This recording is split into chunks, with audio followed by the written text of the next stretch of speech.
Mm.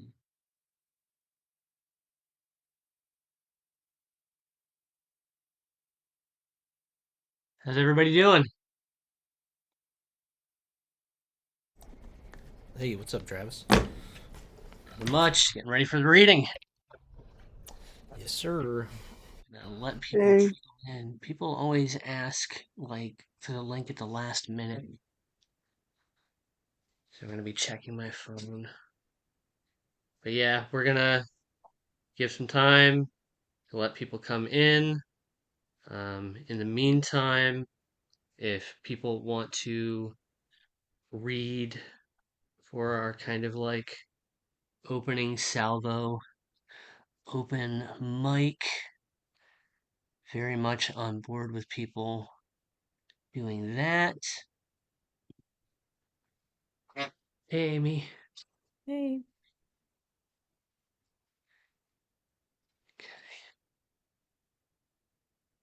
Bring the chat up. There's the chat. So yeah, if anybody who is not scheduled for the reading wants to read something to lead us off, let me know in the chat, and I will sign off on that. Auntie. I always get a little paranoid about these things, but I don't know the names.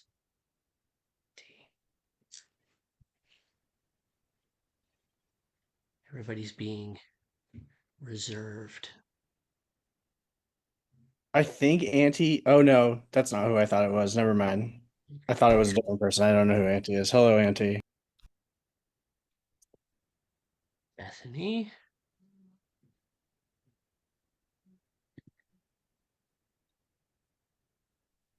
Yeah, I was just gonna say because I get nervous, man. You nervous? Yeah, dude. I thought it was someone, but who it is who it is not the right person. So Okay. Yeah, when I played in bands, dude, like a stage fright before you go on is the worst thing in the world, and then it goes away in like 5 minutes. But Yeah. before you It's start, just the anticipation. yeah, the waiting's the hardest part, man. Unfortunately, you gotta wait for like, I don't know, 7 to 12 minutes. Heaven forbid. I'm feeling better already with beer for some reason. This is I'm like with the you. first one where I'm not drinking alcohol. Is that Mike's? That's my go-to. I Yep. Although I'm I just could drink alcohol. I I can't. just I got can't this handle it. time though. It's of my chronic I'm illness. just making I wish I could Uh, drink. I'm just making a make sandwich. So I might still be hungover from yesterday because it was my birthday, and oh, Oh, happy I birthday. I partied, yeah, very nice. by Happy myself. happy late birthday. I don't know if you actually like posted about it or anything like that because I don't know, like my feed is weird. Sometimes I have to like hunt people down that I'm interested in, go to their timelines and find stuff. Jameson That is that is here. Twitter. whose birthday was it? Wade. Wade's birthday. Wow, happy birthday, Wade. Thank you, Wow. sir. I appreciate that. Peel this whole sticker off. There's a bunch of Not- Aquarius birthdays this month, man. Wade, I gotta say, I love hearing how Texan your voice actually sounds. Like I have published so much of your work, so like I've been having a different voice in my head the entire time every time I read it. What did it sound like to you before you heard me speak? For a while it was sounding a little bit. Have you ever heard Brian Allen Carr? I can't say I have. Yeah, he was from Texas and now he lives in Indiana. So he has like a weird hybrid accent. So I was hearing that. I mean, you two have some pretty similar writing styles. Yeah, I mean, y'all probably hear more of the accent when I start imitating my uncle later, because it just kind of comes out, start talking like that. It's mad funny to me. So, I do not have a typical Texan accent because I'm originally from up north, but I do live in Texas. me, So, yeah, Travis lives in my hometown of Spring, Texas. Where are you now? I live in the Brazos Valley, so I'm around College Station area, Okay. which is about hour and a half away from Houston. I was gonna say you have to name the big city that you're by. Texas is huge. Yeah, so College Station and Bryan area is it's they call in the middle of the Texas Triangle. It's pretty much equal distance from Dallas, Austin, and Houston. With Houston probably still being a bit of the closest, and also I'm biased to Houston because I'm from there. That's cool. How many guitars do you have, dude? I genuinely don't know the count, but it's over 20. Yeah, like I'm counting like quite a few. Good for you, buddy. Yeah, I did professional music for a really long time. I was in a couple of pretty hot like Texas country bands, and it paid the bills for a long time until it didn't. So I couldn't get rid of all the stuff because I could probably never buy it back. That's the Yeah. real thing. Were Mm. you one of those guitarists that like switched your guitar like every like two or three songs on Um, stage? it would depend on the band, but actually more in those bands I played keys. So I Huh? played this thing called Hammond organ, which is this big like 400-pound organ and this big 100-pound speaker and a van and a trailer and all that. And so you get paid pretty good money the more specialized you go, right? So I did that, and then, but my first instrument is a guitar, and it was one of those things I would kind of like the Swiss Army knife guy, where it's like, hey, somebody called in sick. Well, Wade, you're gonna be on guitar, and then you're gonna do this. So basically, whatever paid the most, I did. Pretty cool. Yeah, a past life. You have like Okay. guitars like I have typewriters. I love it. So you probably got me beat there. I only have well, technically I have two, but the Selectric is broken at the moment, and the wheel rider never breaks, so I use it the most. I actually currently finally got my Royal Remington to work, and you'll love this with the guitar string. Oh, well, there you go. Yeah, because they're like everywhere that actually specializes in repairing typewriters are like insanely expensive, and I just needed a pull string back for it because it's like from the 30s. Yeah. Yeah, Well, nice. Look at that. Very innovative. yeah. You just gotta use what you can find, right? Pretty much, that's my method. If y'all saw my garage, you'd be like, "Why do you hoard all these parts?" And it's like, well, it's worked out for me pretty well. I am checking who is in the room. We are actually still waiting on two readers. I am going to message. They usually give them to 7:15 or so, right, Trev? Yeah,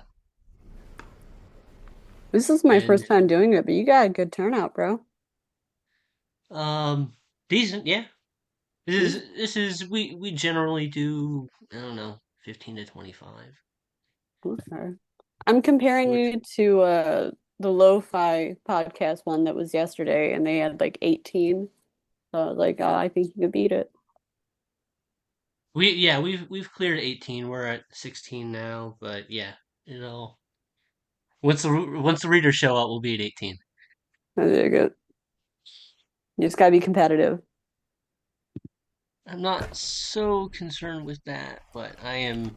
Yeah, I do the kind of like link request, which I think does maybe slightly hamper the turnout, but I don't know. I've seen trolls. I like to prevent that,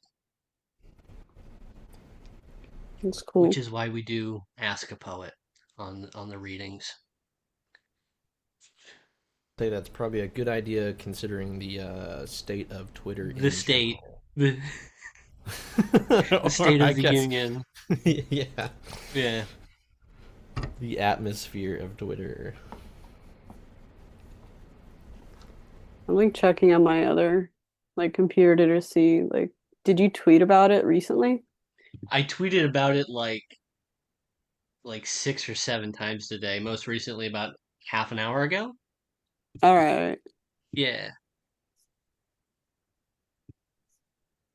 No, Michael like literally just like retweeted because I shared like his X-ray piece.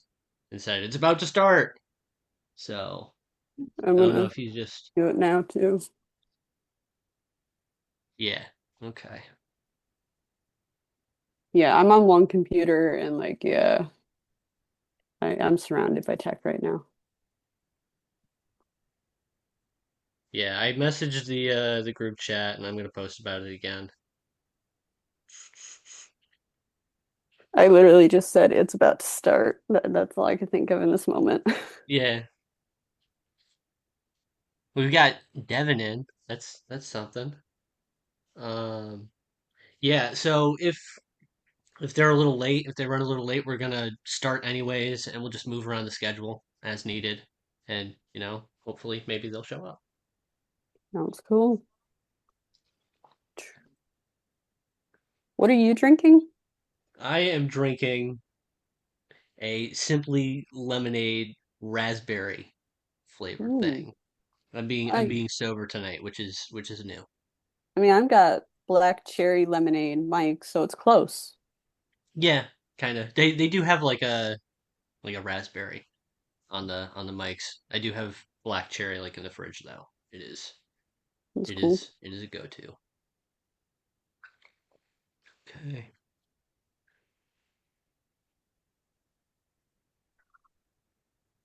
Ooh. So how does it like work when the reading happens? Do you like mute us all and There's everything? Michael. Wait a second. um yeah, what's going on? Sorry, I interrupted because I had to let Michael in. I was very excited. Oh, I was just asking. I've never done this. So like, what do you do? Like auto mute all of us when somebody reads, or like how's that work? Yeah, I'm gonna mute mics except for the reader during the time, and then I don't know, start people off and kind of I don't know. I don't do like full intros. I like to keep these pretty snappy because I feel like some of them can I get bogged down in kind of I don't know, not feeling very chill, feeling very kind of I don't know, puffed chest. It's not the vibe that I'm going for on this. So instead of kind of doing really long-winded intros, I'm kind of like, hey, go. Then maybe I'll compliment you after the reading and then pass it over. Um, and yeah, I don't know. It's working. I barely know what I'm doing, but it seems to be working okay. People seem to not hate these. That's cool. Thanks for inviting me. Of course, thank you for publishing me like 4 times, including my weird rant poem Oh, I love that your shit. kicked everything off. I It's have a rant bizarre thing that I'm that that gonna was the submit first to one. you soon. I'm looking forward to it. Yeah. Disconnected. So, is it back? Okay.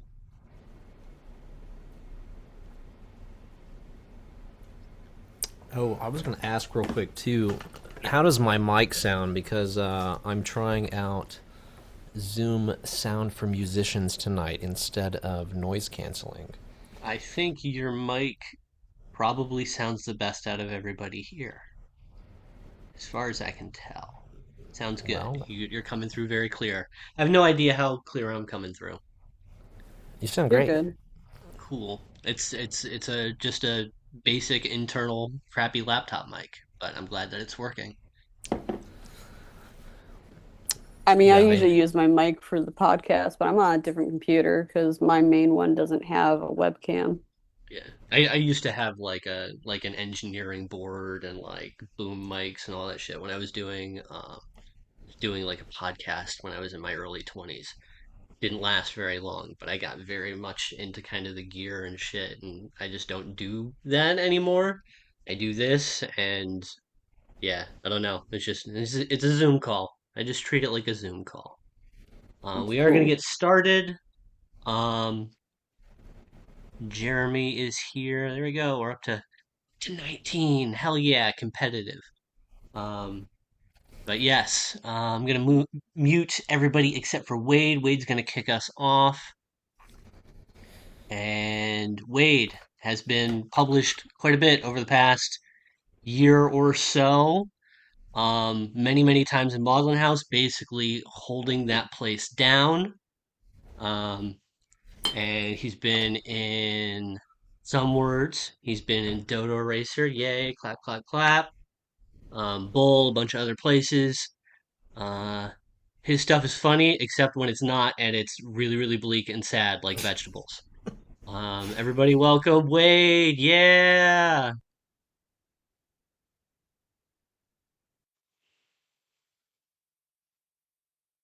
If I unmute myself here, thank you, Travis. Thank you Here for you go. having me.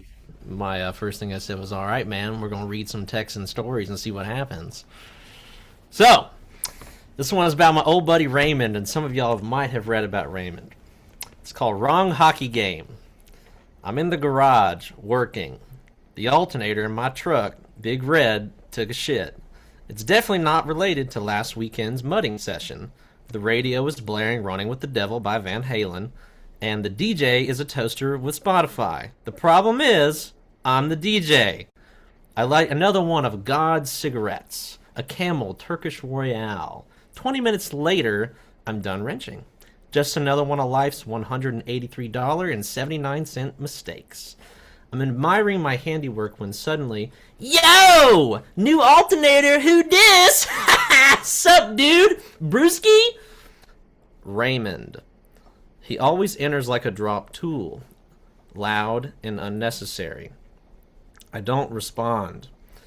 He hands me a cold beer that he bought at the store. He never buys beer unless he needs something. It's Heineken, my favorite. Something is definitely up. I pop it and take a long sip. He's staring at me, not saying a word, and I stare back and finally say, whatever it is, Raymond, no. Dude, I didn't say what yet, but hockey, tonight! Ray, we live in Texas, and hockey here sucks. Well, yeah, but Big Mike is selling chili dogs there. That almost convinced me. Big Mike makes the kind of chili dogs you'd walk through freezing rain for and lie about later. No. Fuck, come on, man, it's $2 Shiner Bock night, alright? I sigh, so I grab my keys and fire up Big Red. On the drive into downtown Austin, it starts raining. Just enough to soak you and ruin your mood. Ice rinks are cold. Too cold. Way too cold for Texans, but god damn it, I was going to get $10 worth of Shiner Bock and 2 of Big Joe's chili dogs. Well, Big Joe wasn't there. It was his brother, Tyrell. Fuck it, I get 2 dogs anyway, and oh my good god, these are better than Big Joe's, like suspiciously better. I even cracked a smile. I didn't mean to, it just slipped out. The first period ends, we're up by 2 or down by 1, I wasn't really paying attention, I'm half in the fucking bag, but I go to get another beer. At the counter, I pat my pocket and it's empty. Right, well, I gave Ray $40 for beer and dogs, so I kind of grin awkwardly at the server and walk off. By my math, though, I only got 2 dogs, which means, oh fuck, Ray's gotta be trashed.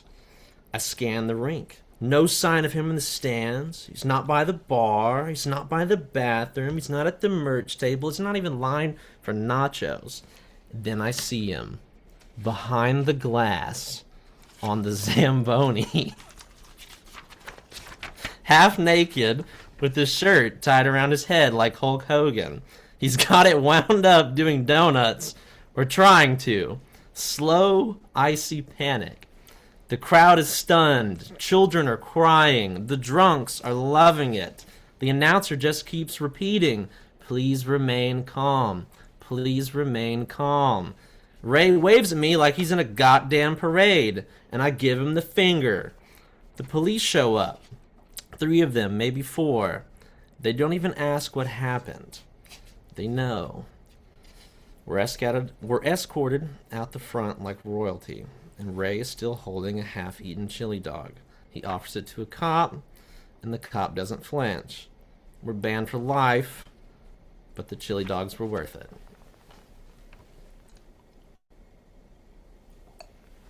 Alright. Sorry y'all gotta hear my Raymond voice. I do voices sometimes when I read my stories. Let's see. I got 15 minutes. We'll try to squeeze in this one. Let's see. This one's called the Wade Method. I'm going to read a little bit faster here. Generally, I try to avoid cops, but I live in the South, and I might as well drive a car full of donuts and ER nurses with a weakness for the uniform. Yeah, Icky Vicky is a 1988 Crown Victoria with a white exterior, a velvet maroon interior that smells like marijuana. License plate bracket on it says, "Pimpin' ain't easy." That's how you know it's classy. On my first drive to work after buying it from Big Mike, I crank up Holy Ghost by the Memphis Boys at the bar case. Fuck yeah, this car kicks ass. 7 minutes later, in the rear view, there's a motorcycle cop on a loud-ass Harley Road King. He lights me up.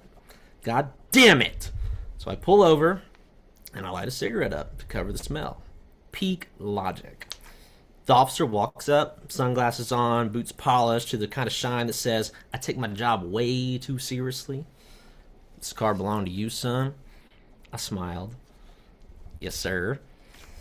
He looked icky, up and down like it was a crime scene in progress. The longhorns zip-tied to the grill. The bobblehead Jesus. The subwoofers still humming a little bit of funk from earlier. And years of weed ghosts doing laps in the air vents, now mixing with Camel Turkish tobacco. He sniffed. "You been smoking something else?" "No, sir, that's just the upholstery." Step out of the car for me. Not surprised. I wasn't worried. I mean, I owned a shop vac, and I had been spending months cleaning this goddamn car. I checked everywhere and surprisingly never found any pot. And that's not a big deal because I don't smoke it. But highlights of discovery included 1. An ungodly amount of lotto scratchers. 2. Unused condoms, thankfully, hidden in the trunk panels. 3. Strip club rewards punch cards. 4. A surprisingly good gumbo recipe. 5. An 8-ball of Coke. 6. LSD blotters. And 7. My personal favorite, a Polaroid of Big Mike in a large garden of 7-leaf plants. I definitely wasn't worried about this car. I lied. I was a little bit worried. Shit! Based on the boot shine, I might have an in with the cop's ego. New Harley? Got the 114 motor? No response. Fuck! What seemed like 5 hours was 5 seconds. He finally looks at me and says, "Yeah, you ride?" "Oh yeah, I got an old Electra Glide. I love Harley Davidson, and I work over at Clayton's in the service bay, and we like seeing the boys in the blue bring them in here, you know." I didn't work there. He smiled, and I was in. Don't fuck over your theoretical mechanic.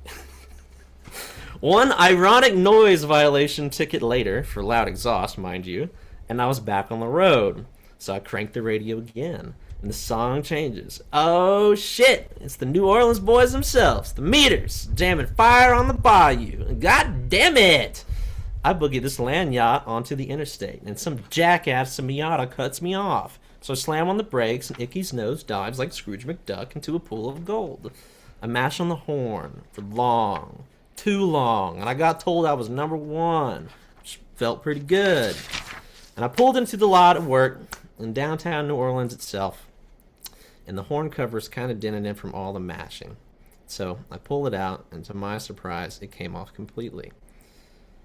And the fattest sack of weed falls into my lap. Yeah, I bought 7 lotto tickets on the way home that day. Alright. We got one more.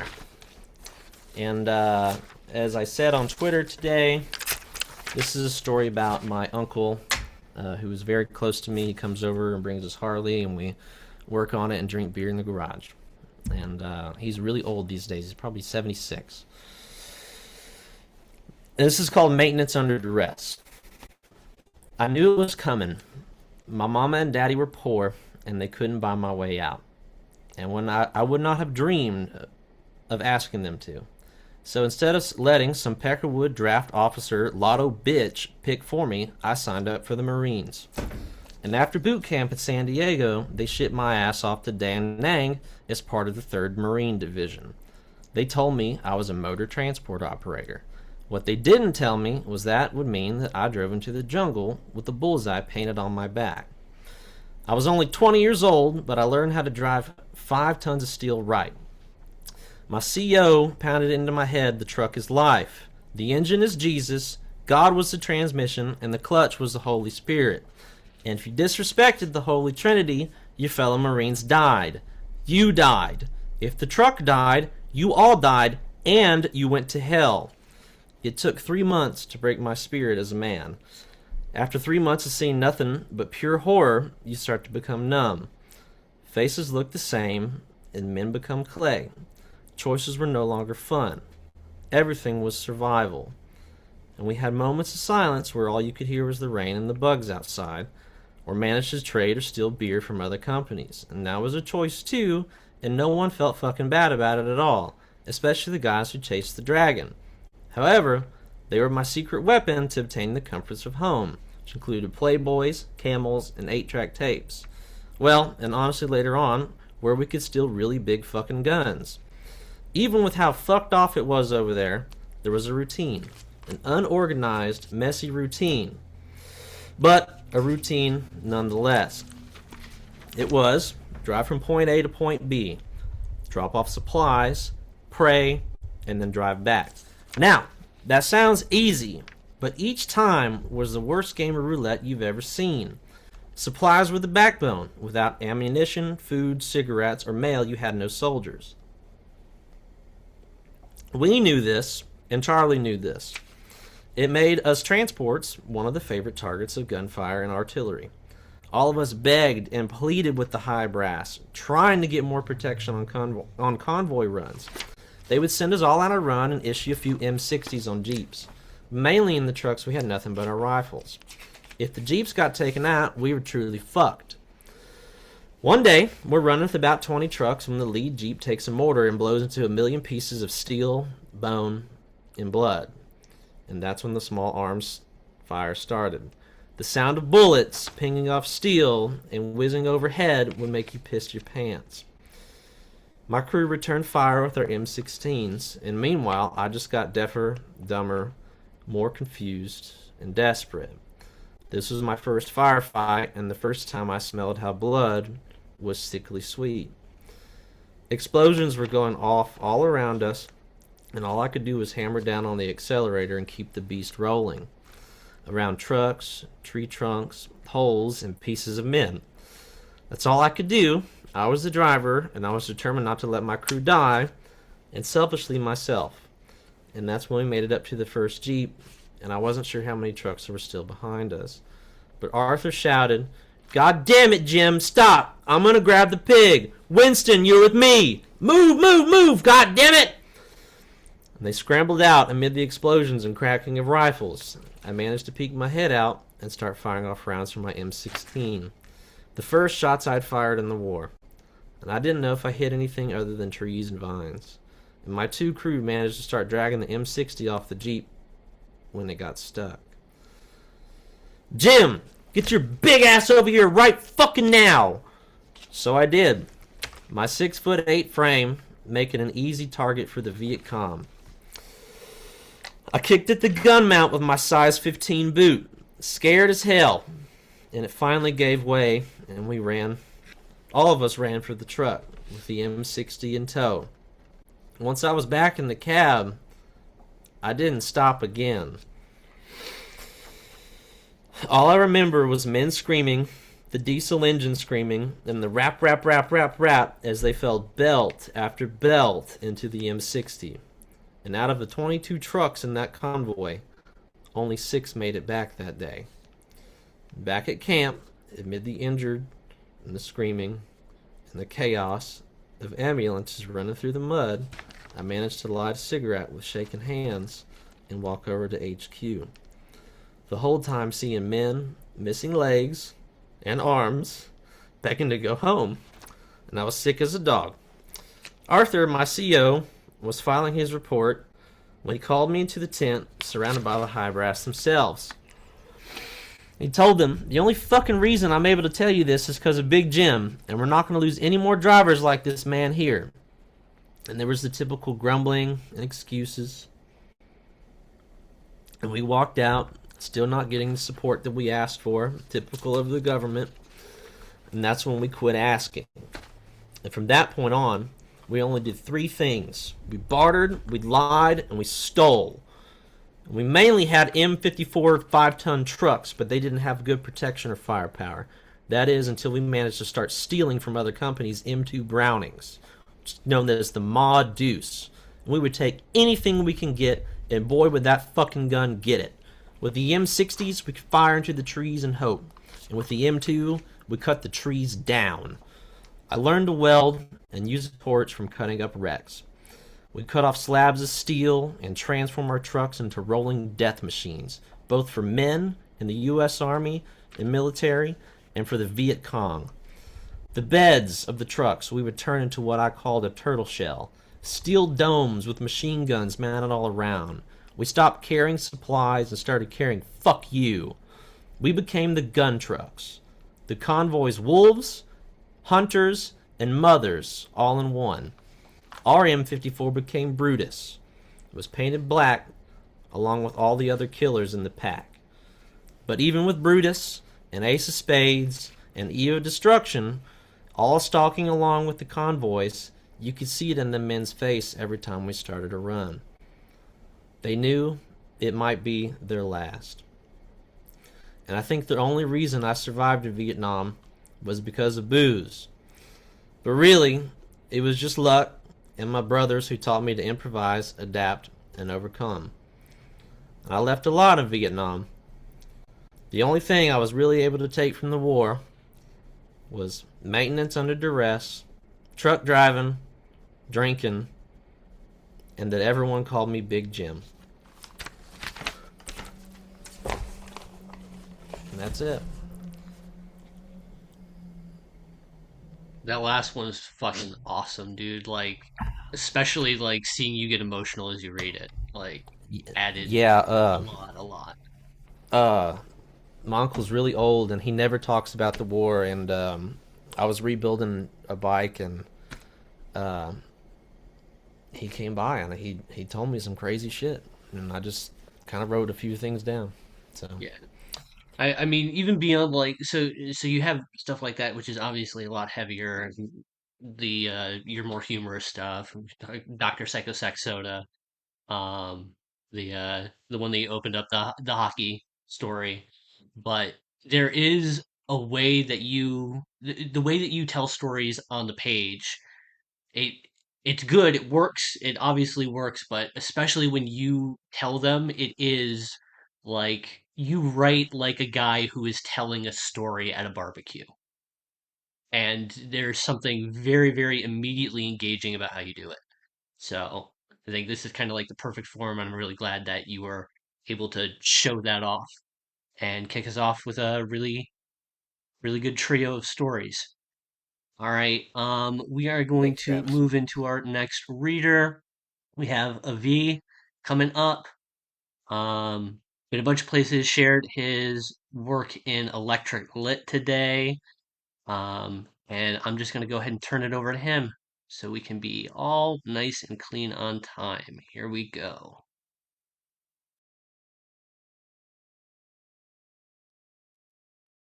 Hi, everyone. Thanks, Travis, for inviting me here. That was a really, really wonderful reading, Wade. You guys can hear me okay? I hope. It's actually Ovi. You weren't to know. It's a weird name, Avee. but Sorry, thank you. sorry about that. No worries. No worries at all.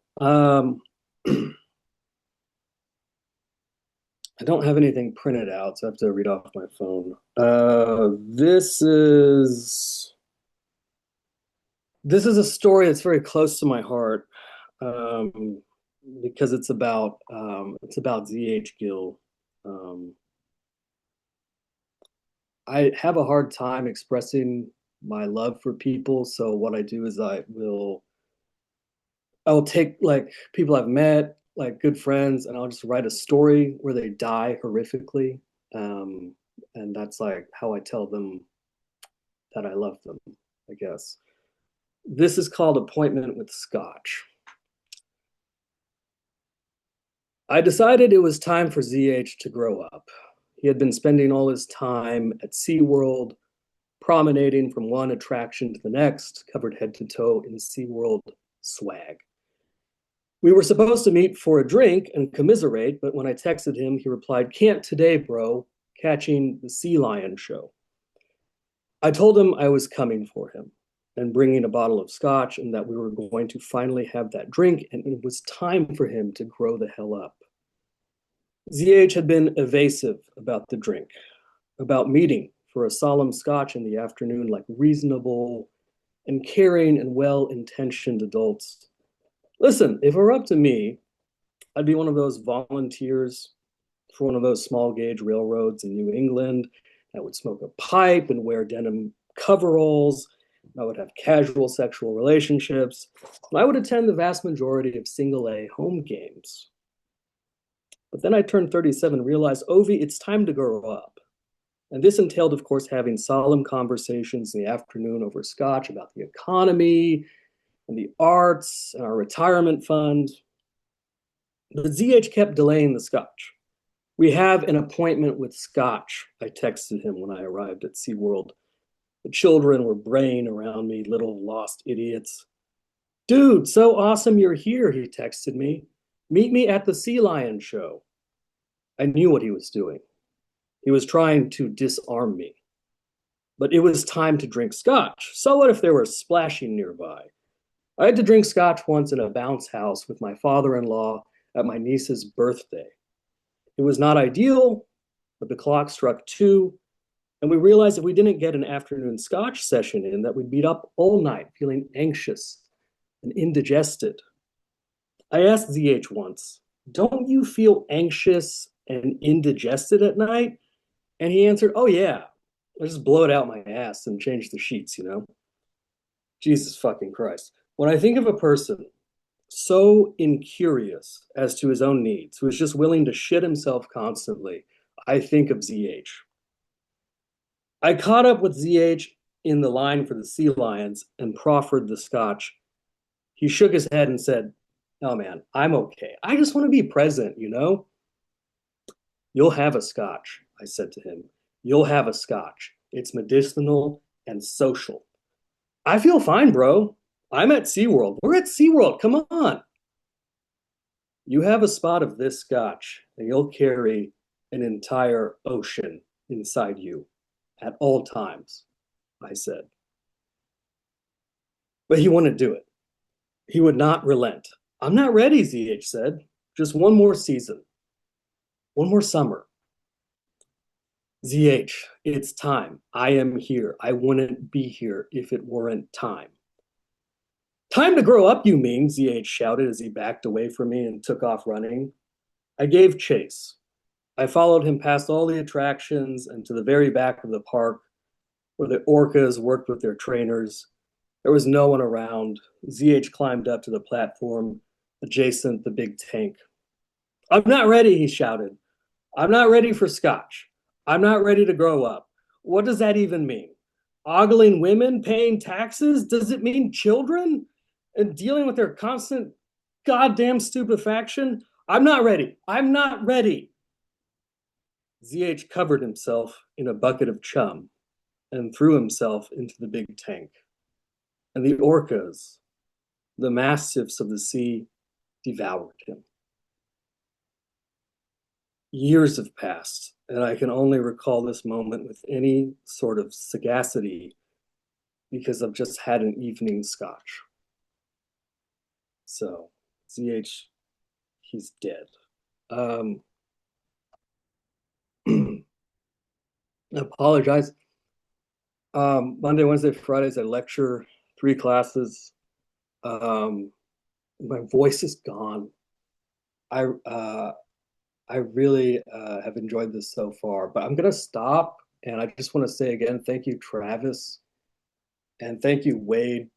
That was so lovely, and thanks to all of you for being here, and cheers.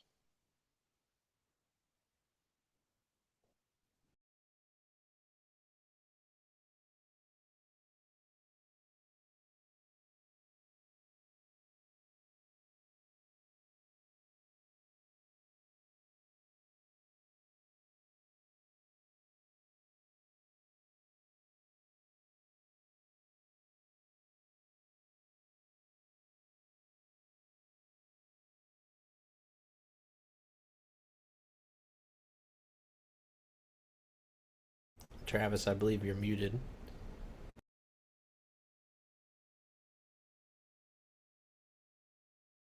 Travis, you're still muted. Still muted. See? Thank you, Wade. I was still muted. Now I'm not muted. Okay, introducing Mallory. Everybody knows, at least most people know, that Mallory runs Maudlin House. Wade's like my second in command unofficially. Um, but yeah, Mallory runs Maudlin House. She's been in a bunch of places. She just had something in the Bulb region. Got to go ahead and pass it over to her, and we are ahead of schedule. So now we're into the point where people can just do extra stuff if they want. If they want, no pressure. All right, Mallory, you're on.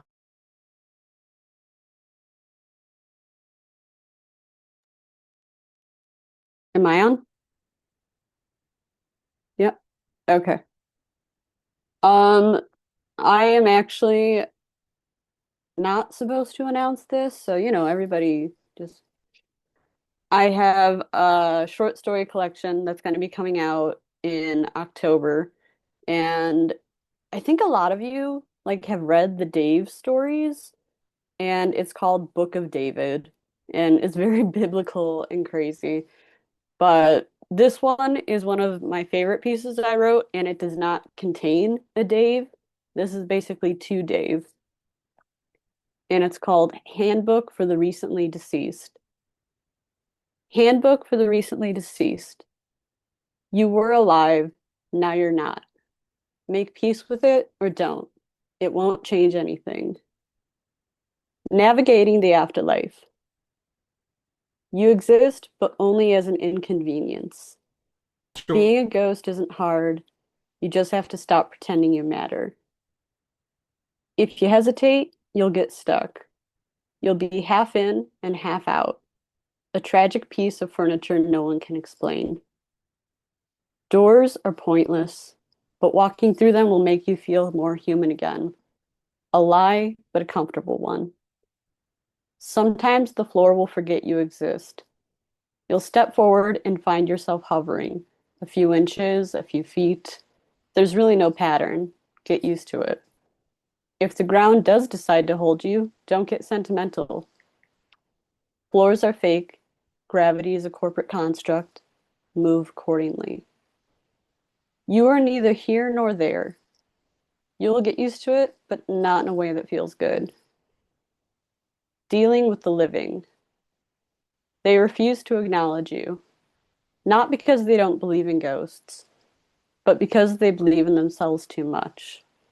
They are the center of their own story. You are background noise. Subtlety works best. A door that won't stay closed, a light that flickers just enough to be annoying, a book that keeps returning to the shelf no matter how many times they move it. Bulbs buzz in a pattern. Note that. Use it to your advantage. Whisper once when they're alone, not enough to scare them, just enough to make them doubt themselves. Don't give them what they want. The ones who seek proof deserve none. The ones who ignore you deserve more than you have the patience to give. If all else fails, just exist quietly. Nothing freaks out the living more than awkward silences.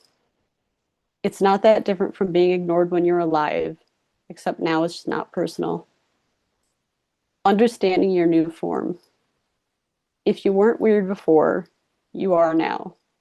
Accept it and move on, or don't. Either way, you're stuck with it. You don't look the way you remember, too sharp in some places, too faded in others. The idea of you, but not the reality. Mirrors won't be consistent. Some days you're here, some days you're not. Some days, something else is. You don't breathe, you don't blink, you don't sleep. You exist in the way a shadow exists, present but not whole. You are what happens when a body forgets how to be a body. You are no longer made of flesh and bone. You are made of memory, regret, and bad Instagram filters. You always felt a little disconnected from reality. Now it's just official. Avoiding bureaucratic nightmares. Nobody tells you that the afterlife has paperwork. Probably because if they did, no one would actually die voluntarily. Don't take a number. The numbers don't mean anything. The moment you take one, you'll become part of the system, and the system doesn't move. If given a form, fill it out incorrectly. If they think you're a mistake, they'll send you back out. If they think you're legit, they'll keep you forever. Never take a seat. Sitting implies acceptance. The ones who sit never stand again. The ghosts here don't haunt mansions. They haunt fax machines, possess broken printers, and whisper through hold music. Somewhere right now, one is making sure your refund request is getting transferred yet again. Bureaucracy doesn't die with you. It just gets less comprehensible and more passive aggressive. Handling hauntings. You are a problem now. Embrace it. It's not like you have anywhere else to be. Pick a place, stay in it. The longer you remain, the more you become part of it. Don't try to be scary. The most effective hauntings are the ones that settle into the back of the mind, the ones that turn into an unexplained weight in the air. If they ask you questions, don't answer. If they beg you to leave, stay. If they try to prove you real, disappear. You're not here to entertain. You're here because you can't leave. That's enough. You wanted to leave a lasting impression. You got your wish. Final notes. There is no next step. No light, no revelation. You will wander, you will watch, you will wait. Eventually, you'll stop expecting something to happen. That is when you'll realize the afterlife isn't a punishment. It's just more of the same. All right. And now I decided that as a teaser, I'll let you guys hear the opening sermon of the Book of David. So, one second, I have to scroll up. Okay, excuse me. In the beginning, there was static, and the static covered the floors of the lots, and the static covered the lamps that hummed and did not die. And out of that static came David. His coat was torn, his eyes did not move. He smelled of gasoline, he smelled of wet hymnals that rotted in the rain. David was not the first, David was not the last, yet he spoke as one who saw the final frame. And the frame was empty, and the reel turned without picture. They saw him at the Shell off I-90. He poured coffee from a pot that was cracked. They saw him under the roller rink that was unalived. He kept the time for a band with no ending. And when they asked, David said, I tarry for a little and pass. And when they asked again, David said, I tarry for a little and pass. And the people wrote these words. They wrote them on napkins of grease. They wrote them on receipts without ink. They wrote them on sleeves of tape that bent and could not rewind. They placed them under floorboards. They placed them in jars with the flies that can no longer get burned. They spoke them with the lights shook. They spoke them when the mildew sang. Here lie the words that cannot wash away. Here begins the book that did not stay buried, written in white noise, kept in Midwest rot. It is open, and the opening is without end, for David remains. That's it.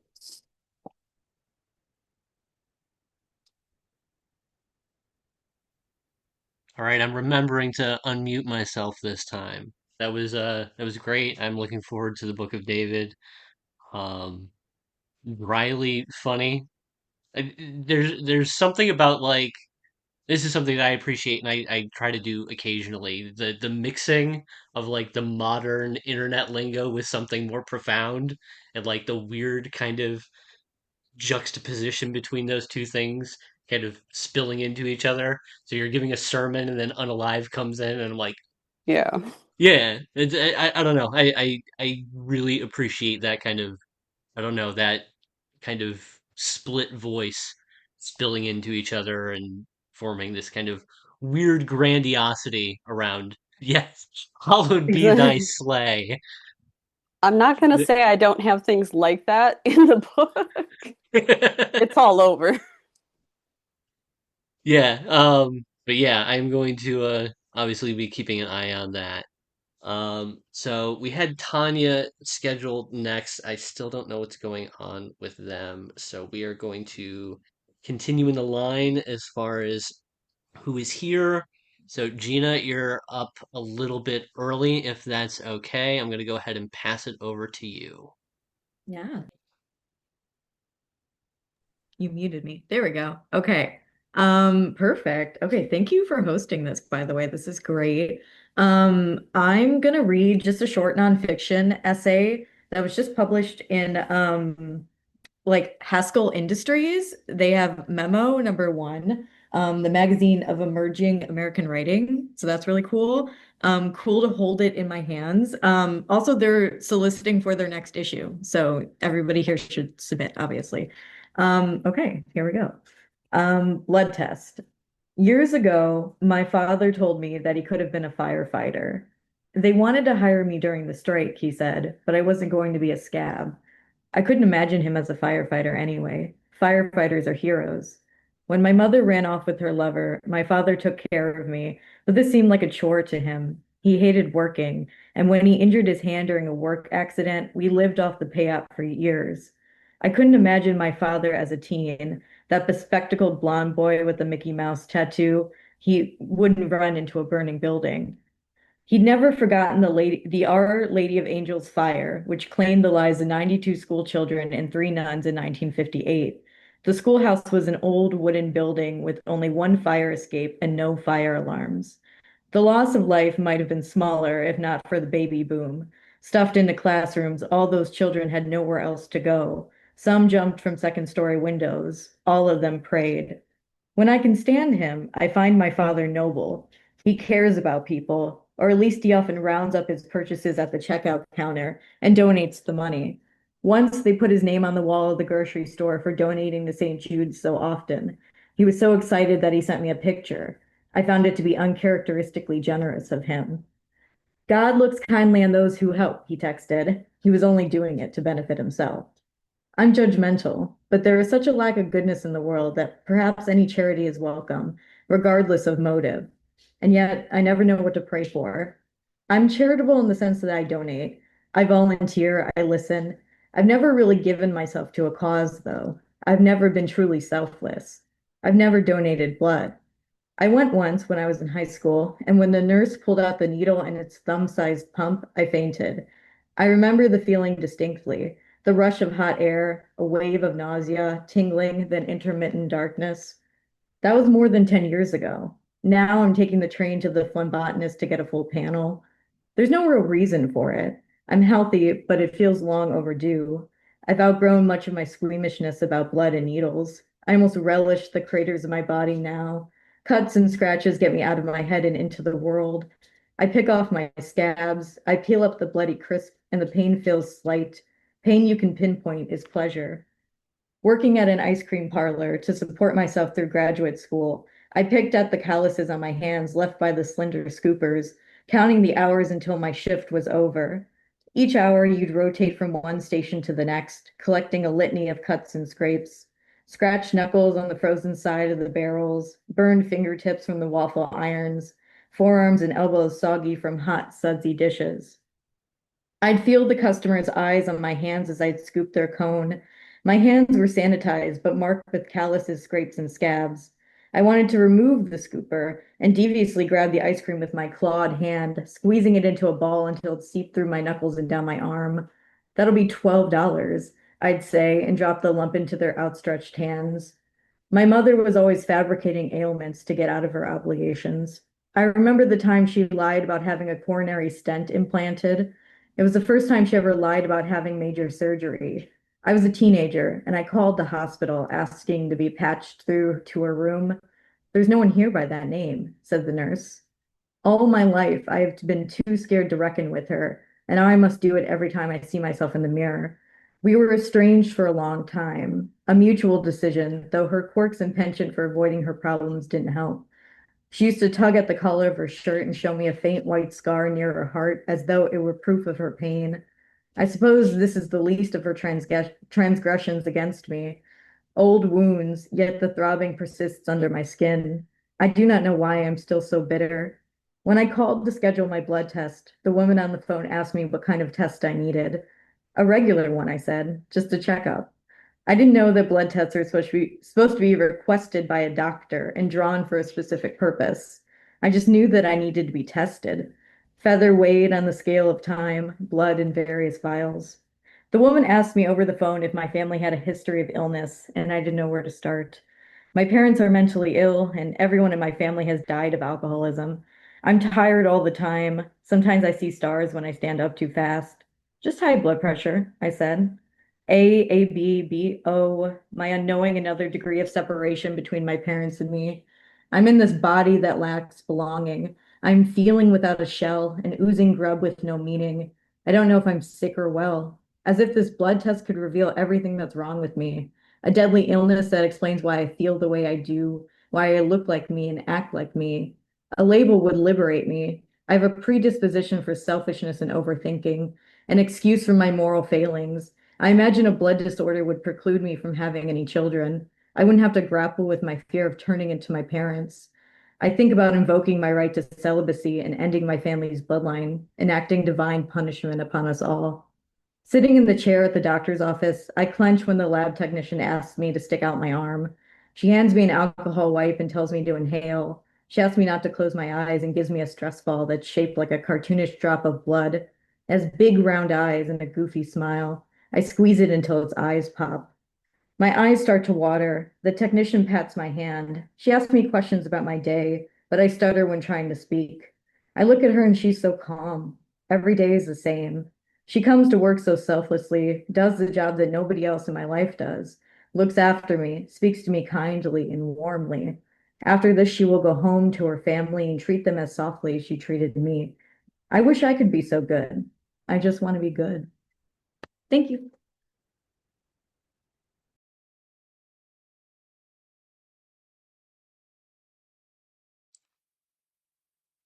I don't know how to do again. Eventually, I'm gonna actually learn how to do fun little clap things. Or let me see. I do it. Oh no! I saw a clap counter and it didn't work. I'm just there. I can do actual claps. I'm unmuted. Okay. That was really, really great. I still need to pick that up. There's like so many books that are accumulating that I need to pick up. I still need to place a bottle cap order. I placed a Troublemaker Firestarter order recently, and Davi is in the chat here or in the meeting.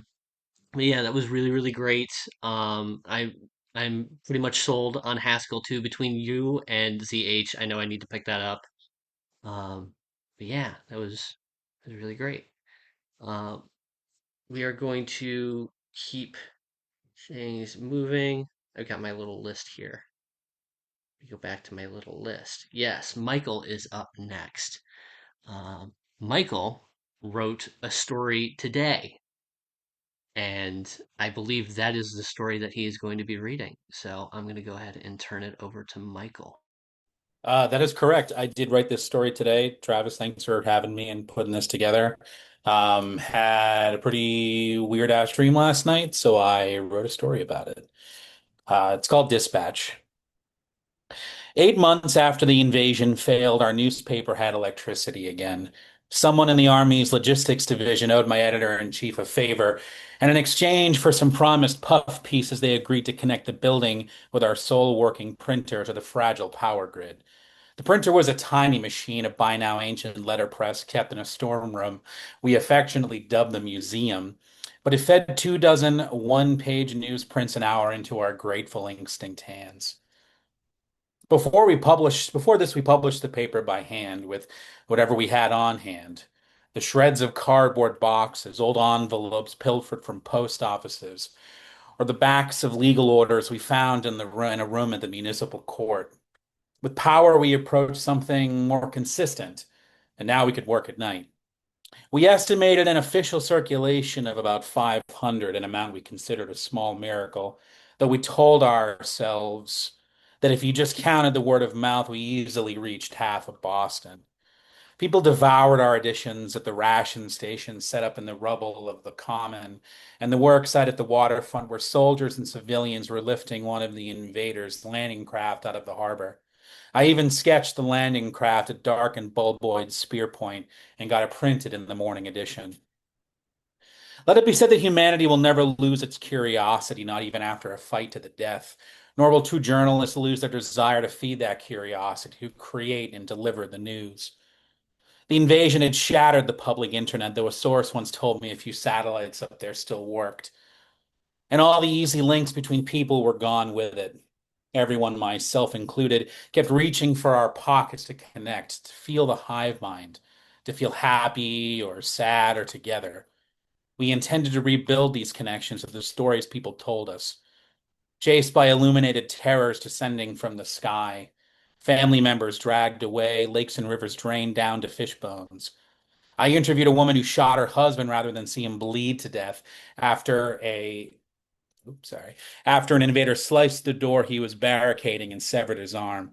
I interviewed a 15-year-old boy who dragged his unconscious grandfather into a swamp and hid for a week, surviving on scalding rainwater and tree bark. We printed everything. I believed everything. One day I got a tip about a shipment of seeds and fertilizer out to western Massachusetts. I grew up in Falston and felt the pull of home, so after 2 day ration bribes, I was allowed to ride in one of the trucks. We crawled out of Boston along Route 2, and as we slalomed around ruined cars, I gazed out at the broken-toothed skyline where the Prudential building stood like a tree trunk snapped at the heart. I wanted to see it rebuilt, but I knew it shouldn't or wouldn't be. It will go back into Boston, devoured and reused for something new, something more, because no place is ever the same after war. The convoy picked up speed through Concord, unbound by the stoplights, thrown and tarnished into the trees. We drove past bombed-out Emerson Hospital, where my uncle was once held against his will, frothing at the mouth about enemies none of us could see. Burnt-out ambulances crowded the entrance ramp. I snuck the manifest from the glove compartment. Seeds for corn, tomatoes, and asparagus. Germs to feed the thousands who remained. 3 women with rifles blocked the way through Athol. The truck stopped, and for a while there was no movement. One of the women fired a flare and took a few steps forward. My guess is the driver of the first truck took this as an act of good faith because he stepped out and approached her. I leaned out the window and watched them talk. I'm no lip reader, but I know agitation when I see it. The driver took his baseball cap off and wiped the sweat from his bald head. He turned, saw me watching, threw an angry look, and jerked his head. I sat back in my seat and scribbled my surroundings. An exit ramp 100 yards away, yellow grass and yellow trees, the speck of a hawk in the cloudy sky. Finally, the driver walked back and the second driver joined him. I heard the cargo door open, hang, and then slam. Then the first driver walked back around and the driver walked back around, 2 crates stacked in his arms. The second driver climbed back beside me. They needed some help, he told me. Looks like a robbery, I told him. They needed some help, he repeated, and then he said, they need help and they're taking it. We left the highway and swung south to Sunderland. One of the trucks struck gnarled metal on the road by a busted-out factory, so we lost an hour to replacement. As we waited, I slid beneath a chain-link fence to wander the factory's courtyard and take photos with an old disposable camera. In a tool shed, I found 3 small skeletons curled around one another. I knelt and touched their rotten clothes and shoes. One of them clutched a wedding ring. I stood, took a picture, and returned to the trucks. In Sunderland, we met a group of farmers at a white-steepled church. I helped unload the truck and accepted a skunked beer afterwards. It was too hot for spring. It had been hot all year, even in January when strange flowers bloomed in Boston where the dirt peeked out from the rubble. Our sports editor wrote a poem called January Blooms, where 2 lovers escaped the city on a boat and survived a storm and a wave of flowers while dark light searched for them in vain. The editor-in-chief refused to publish it. I asked a farmer when they'd start planting, and he told me immediately. There's water in the ground, he told me. Thank God the invaders never checked the ground before they lost. A man who'd watched us unload the truck approached me. He asked if I was a reporter, and I said I was. He grinned and said he had a story for me. I followed him 2 miles past broad fields where farmers tilled the soil by hand. We wandered past a town in flux, houses broken down for spare wood and metal, others re-rising with repairs. Every so often, somebody came by with a horse-drawn cart. One thing I needed to get down, so I'll say it here. People will always find a way to live again, even reverting to the way people used to live before any of us were alive. Maybe it's a memory in the blood, in our spirits. The man and I turned off the road and walked along a dirt path until we came to a squat one-story home with a barn out back. The smile on the man's face grew as he led me to the barn door. He pulled it open, and daylight filled the barn. Chained to a pole in the center was an invader. Pustules screamed in its rotting face. All three eyes turned to us in angry fear. The man had fastened a bowl around its throat and filled it with enough water for the invader to take panic infrequent breaths. Little fucker's thirsty, the man told me. Here, let's give him a taste. The man unzipped his pants and pissed into the bowl. The invader shrieked and buckled against the pole. I took my camera out, and though I knew we would never print them, I took a picture. The man insisted I get one with him. Mail it to me, he said, and then he said, or bring it out here. You can stay here with me and my friend.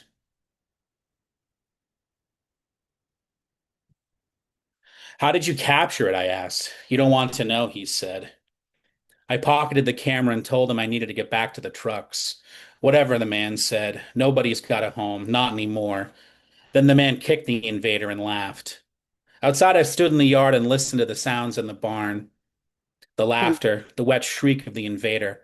I felt a great rush of pity for the man, for the invader, two living things who never should have met, who never decided to meet, but only met because it was decided for them. Countless choices made for the choiceless, you and me, the choiceless who are always first to die. I took one last picture and began the walk back to the road. And that's it. Thank you. Damn, the theme of the evening, not I guess not overall, but I don't know, heavy war adjacent stories. Um that yeah. That's quite the thing to crank out in a day. Like, holy shit, Michael. It was really good. Yeah, it's funny. I had like a vague idea for this last night before I went to bed, and it was one of those nice things where I had the dream of the story while I was asleep. So a lot of it I just kind of had. Yeah, I mean, it sometimes goes that way. So, like, again, when I write, like, I'll have an idea and I won't like write it for like a really long time, and the idea will just sit, and then I'll end up blasting it out in like an hour or something. So I get that, but yeah, to have the idea last night, dream about it, and then crank out like a full story the next day, and then read it in the evening is very, very impressive to me.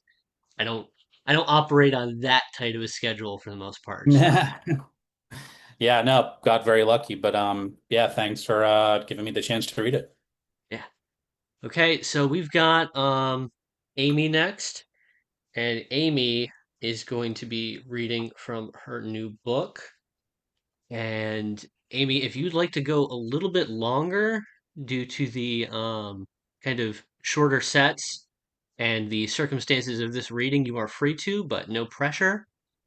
Um, Up to you. But I'm going to turn it over to you. Okay, thank Oh,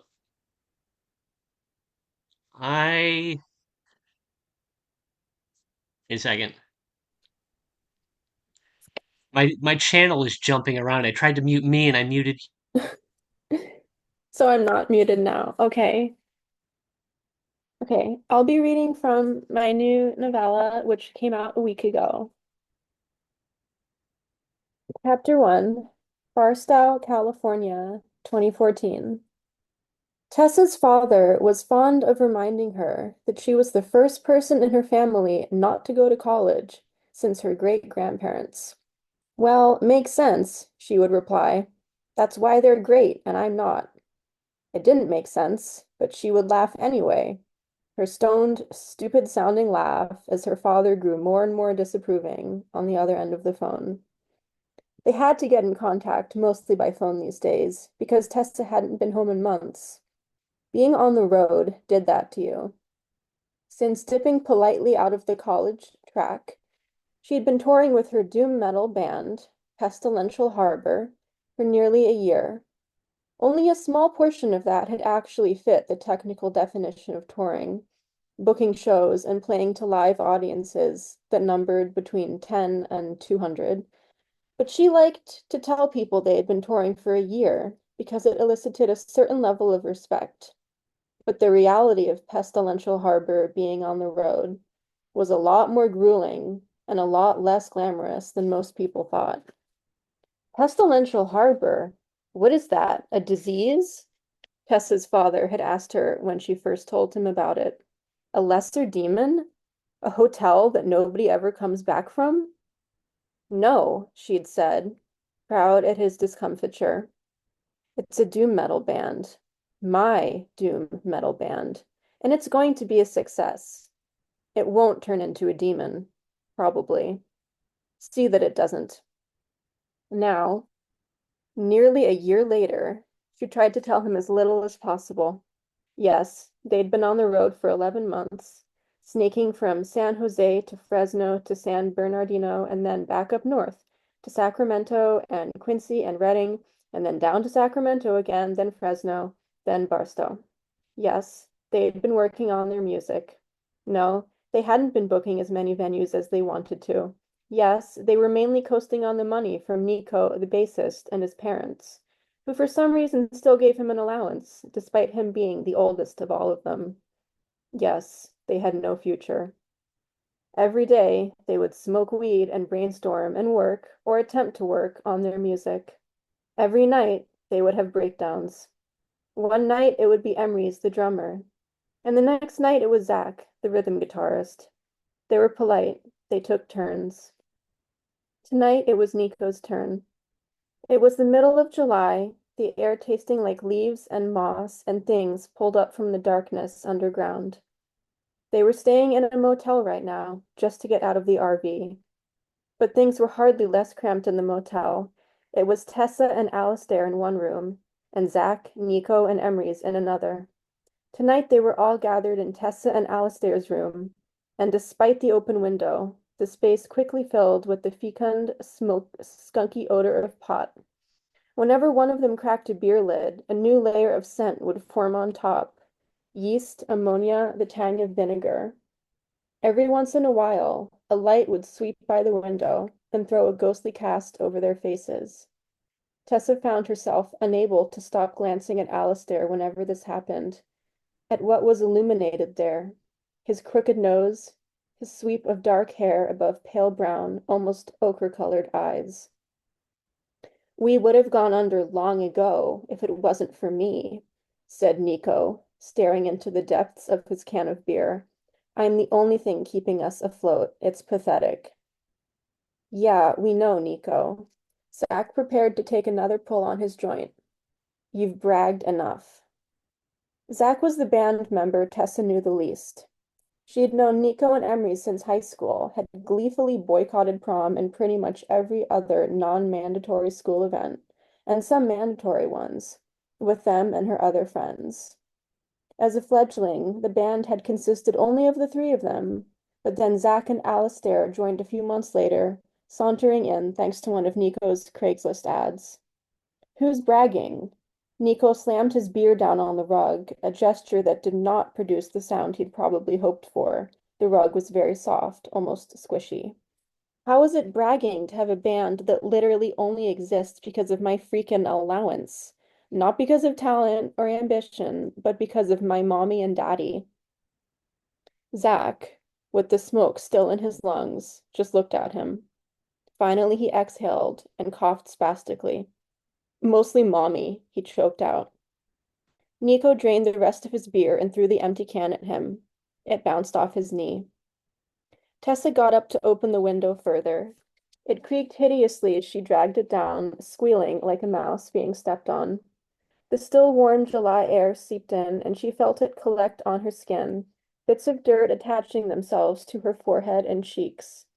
There seemed to be no vegetation outside besides scrubby grass and palm trees.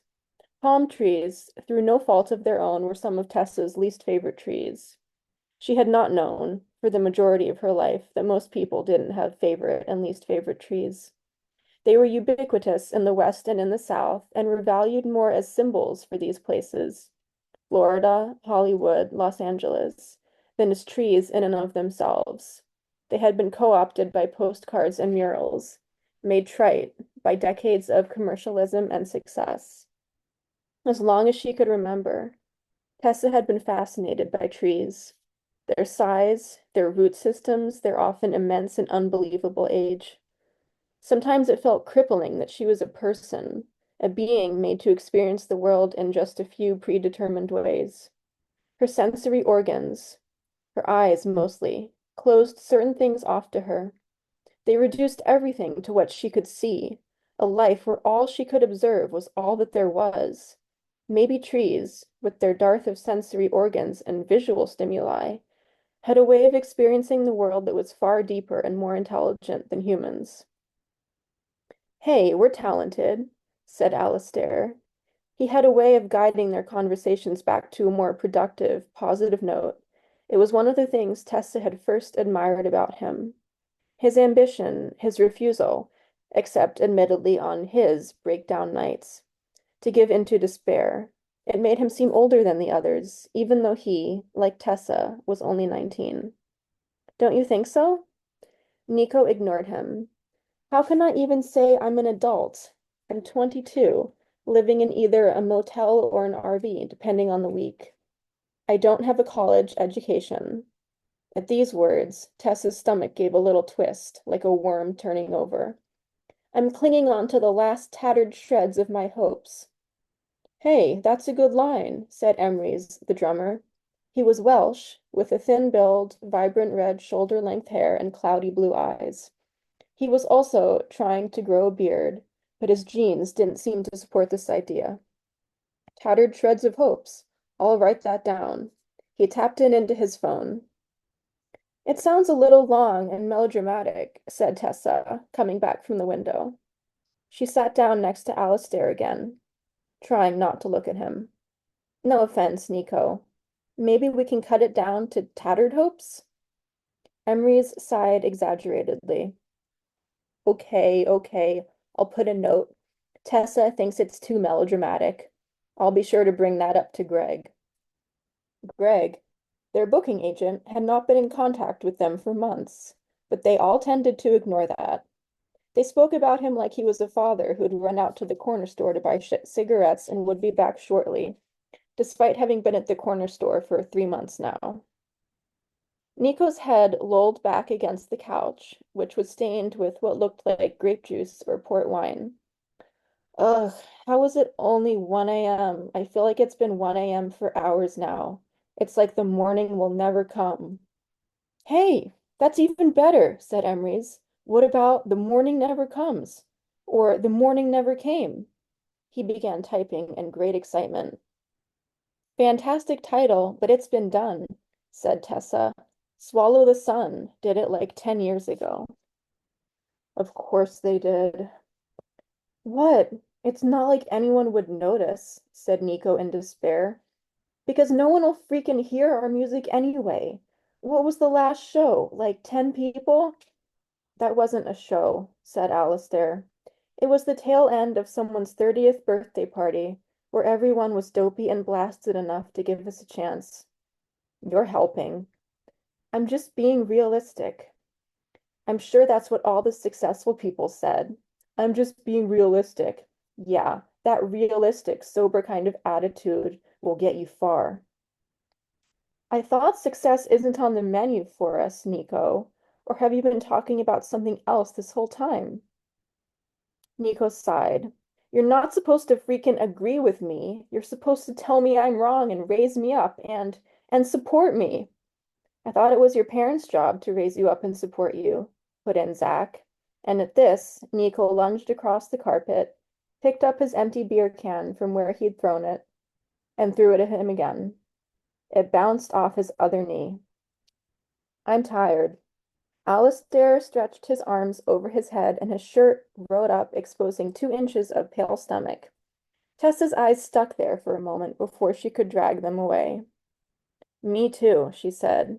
This, the mention of being tired, was their private code, and her body buzzed as she spoke, a connection threading invisible underneath the noises of the others laughing and arguing and debating.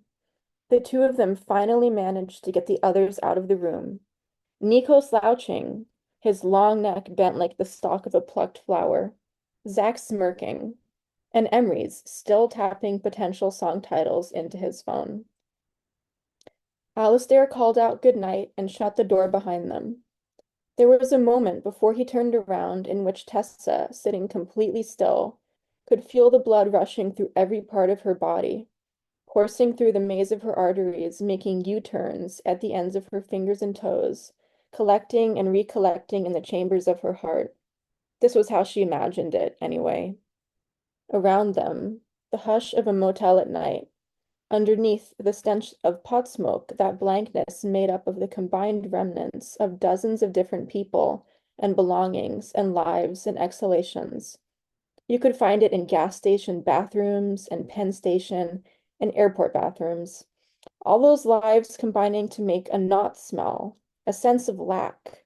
The way all colors combined made brown, but not the brown of Alistair's eyes. This was a muddy, ugly brown. A brown somehow emptier and further from any color than even white or black was. Alistair walked towards her, slipping in and out of shadow.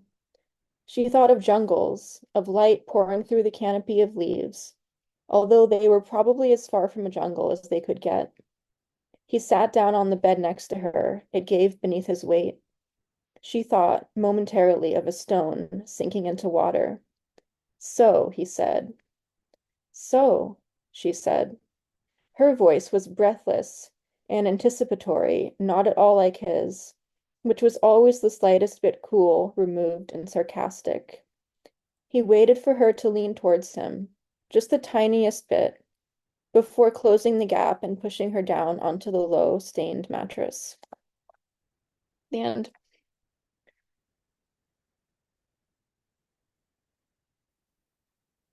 Very, very nice. You have a very dialogue is hard, I feel like, and you have a very good sense of naturalistic, immersive kind of dialogue, and that's kind of what I got from a lot of that. Very kind of realistic conversations presented realistically, to the point where you can actually feel it, and that's it's hard to do. So that's my main takeaway from that. It's another one that I got to pick up. I got a lot of books that I got to buy. Got a lot of books that I got to buy. Um, but that is, I think we're going to call that our kind of scheduled readers right now, and um, which means we're kind of moving into the open mic section of this. If anybody who wants to join in, this is open to prose or poetry. We ended quite a bit earlier than expected, so I'm even going to say that people can go a little bit longer. Draper, you might want to get a rep in considering what's coming up. I am going to make that point. But open to anybody. Yes. Ha. Um, I want to say Requiem for Olive Groves, but it's so long. It's so long. It's really good, but it's really long. Maybe not the best form for that right now. I don't know what you got that's you can double up. I mean, it's going to be different people. It's going to be different people because it's not going to be online. So go ahead. All right. All right. I'll do it. I'll pull it up here.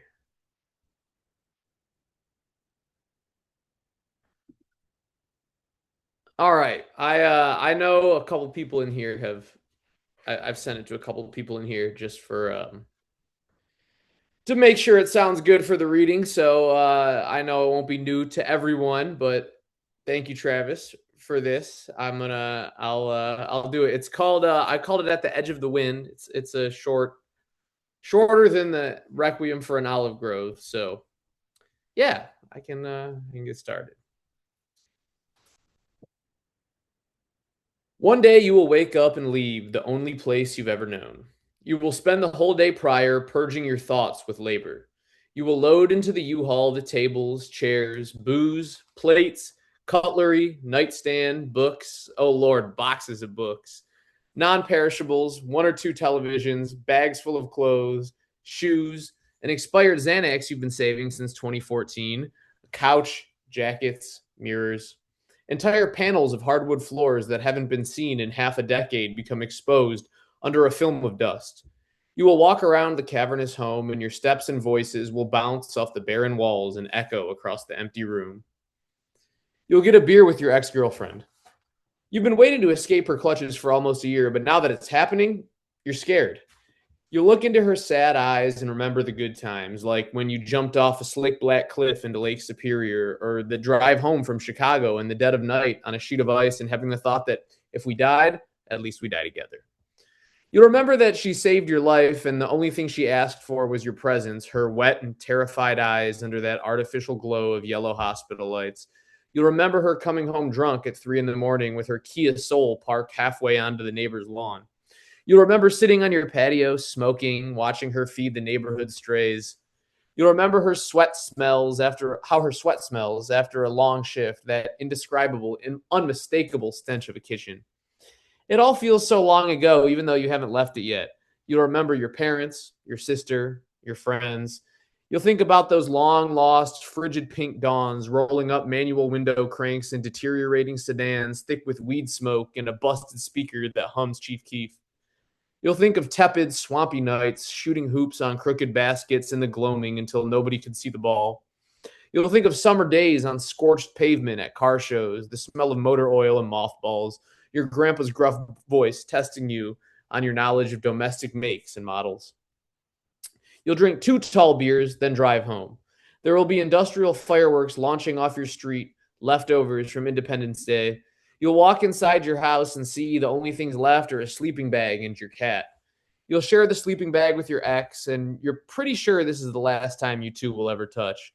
You'll hope she forgets you, but no, she won't. You'll sleep poorly because the floor is hard and cold, and stare at the popcorn ceiling, listening to the sweet, fiery songs of cracks and sizzles from explosives outside.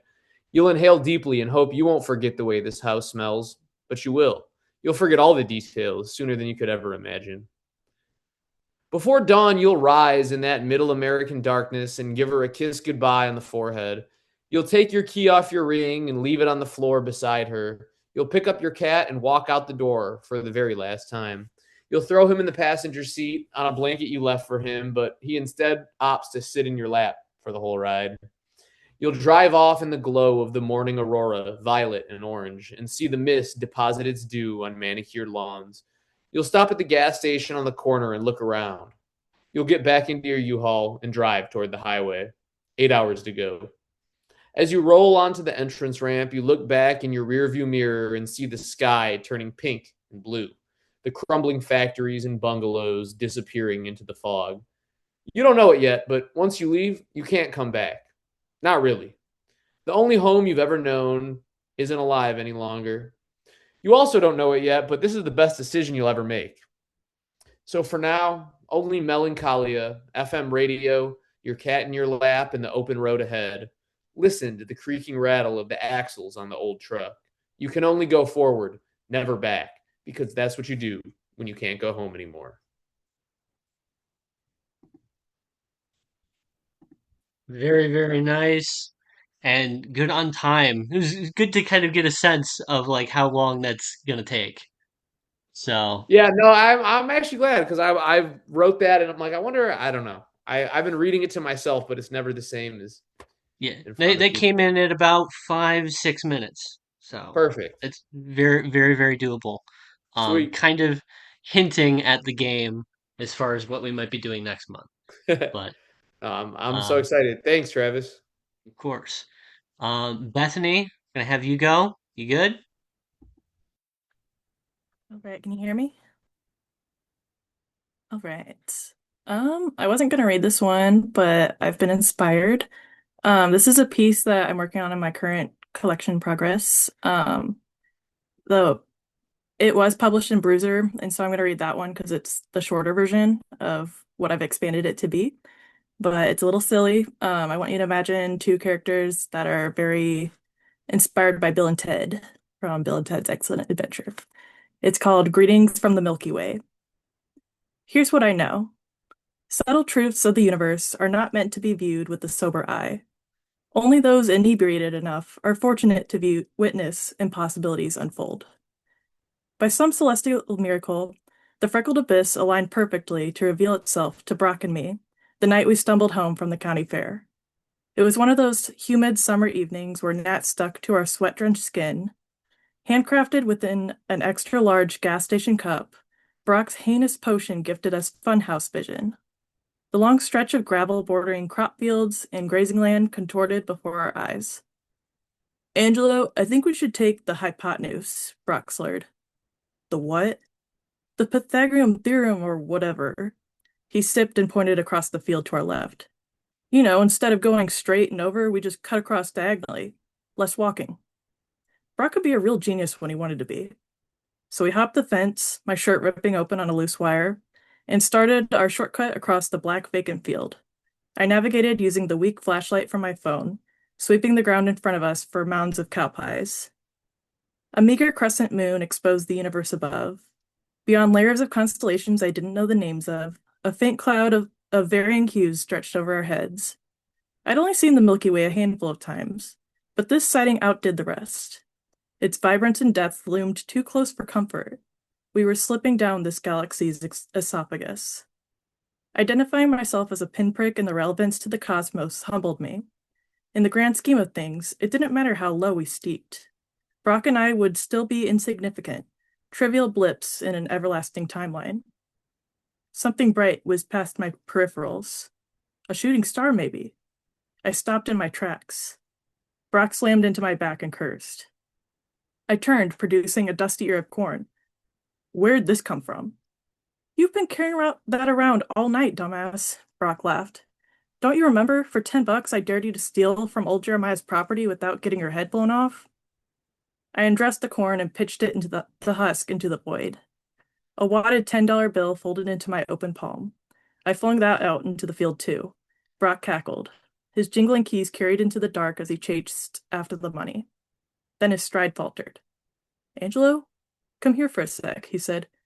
I think I need a second pair of eyes to prove I'm not crazy. You're already seeing double, I joked. No, for real. He steered me toward a subtle movement over our heads. Look. Here's what I knew about sky dots. Stars twinkled, planets didn't. Easy. But what did that make those blinking specks zipping overhead? I turned off my flashlight. Dozens of winking orbs swooped in erratic patterns, painting tiny streaks behind them like bioluminescent chemtrails. Definitely not an average aircraft, but too organized to be astronomically random. We picked up our pace. It could have been Brock's devious cocktail playing tricks on my eyes, but those blinking dots appeared larger, closer with every backward glance. "Aw, sick," Brock groaned. "Turn your light back on, Angelo. I stepped in shit." "Hold on, let me just..." A massive object hurtled over our heads, flattening weeds in its wake. Brock fell forward, crushing wet styrofoam under his weight. Pushing my hair out of my eyes, I gaped at a sight that would stump skeptics across the globe. Discoid spacecrafts rimmed in green rims of light. The only flying saucers I'd ever witnessed were blurred streaks across the television screen, too obscure to prove true. These giant metallic frisbees emerging from the folds of space were high-definition quality, even to the drunken eye. Assembling in a polygonic formation, they casted translucent beams toward the grass. The consistency of the atmosphere shifted. A static sensation prickled down our arms, raising our hair follicles. My heels lifted from the grass, then my toes. I kicked the open air beneath me. Brock smacked the naked corn out of my grip and marveled at its act of levitation. They're screwing with the gravity, he decided. Brock could be a real smartass when he wanted to be. I jostled his shoulder and pointed. Holy cow! Holy cows, that is. Clusters of cattle suspended in midair, caught in emerald beams of gravitational deviation. We could have been reaching into the screen of a sci-fi film, aside from one contrasting factor. UFOs didn't abduct livestock from pastures. They deposited them. Never did I guess agricultural distribution would be such an act of divinity. Upon their gentle descent, the cows took immediately to grazing. No regard to the spacecrafts responsible for their grand entrance. Upon returning to solid ground, I threw my ear of corn at the cow closest to us. Nothing prompted me to, it just felt right. My aim landed a meaty smack against its belly, provoking a perturbed bellow. Brock let out an ugly laugh. What the hell? Extraterrestrial cows do not enjoy antagonism from small-town dipshits.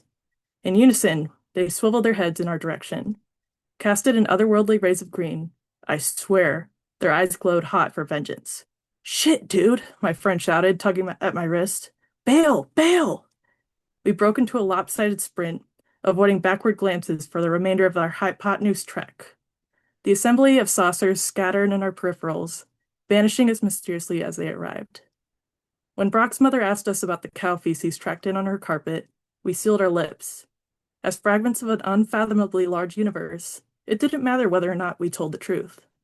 Nobody ever takes drunken goons seriously.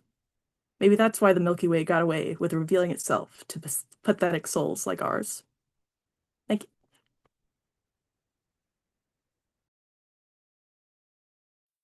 Very, very nice, very fun story.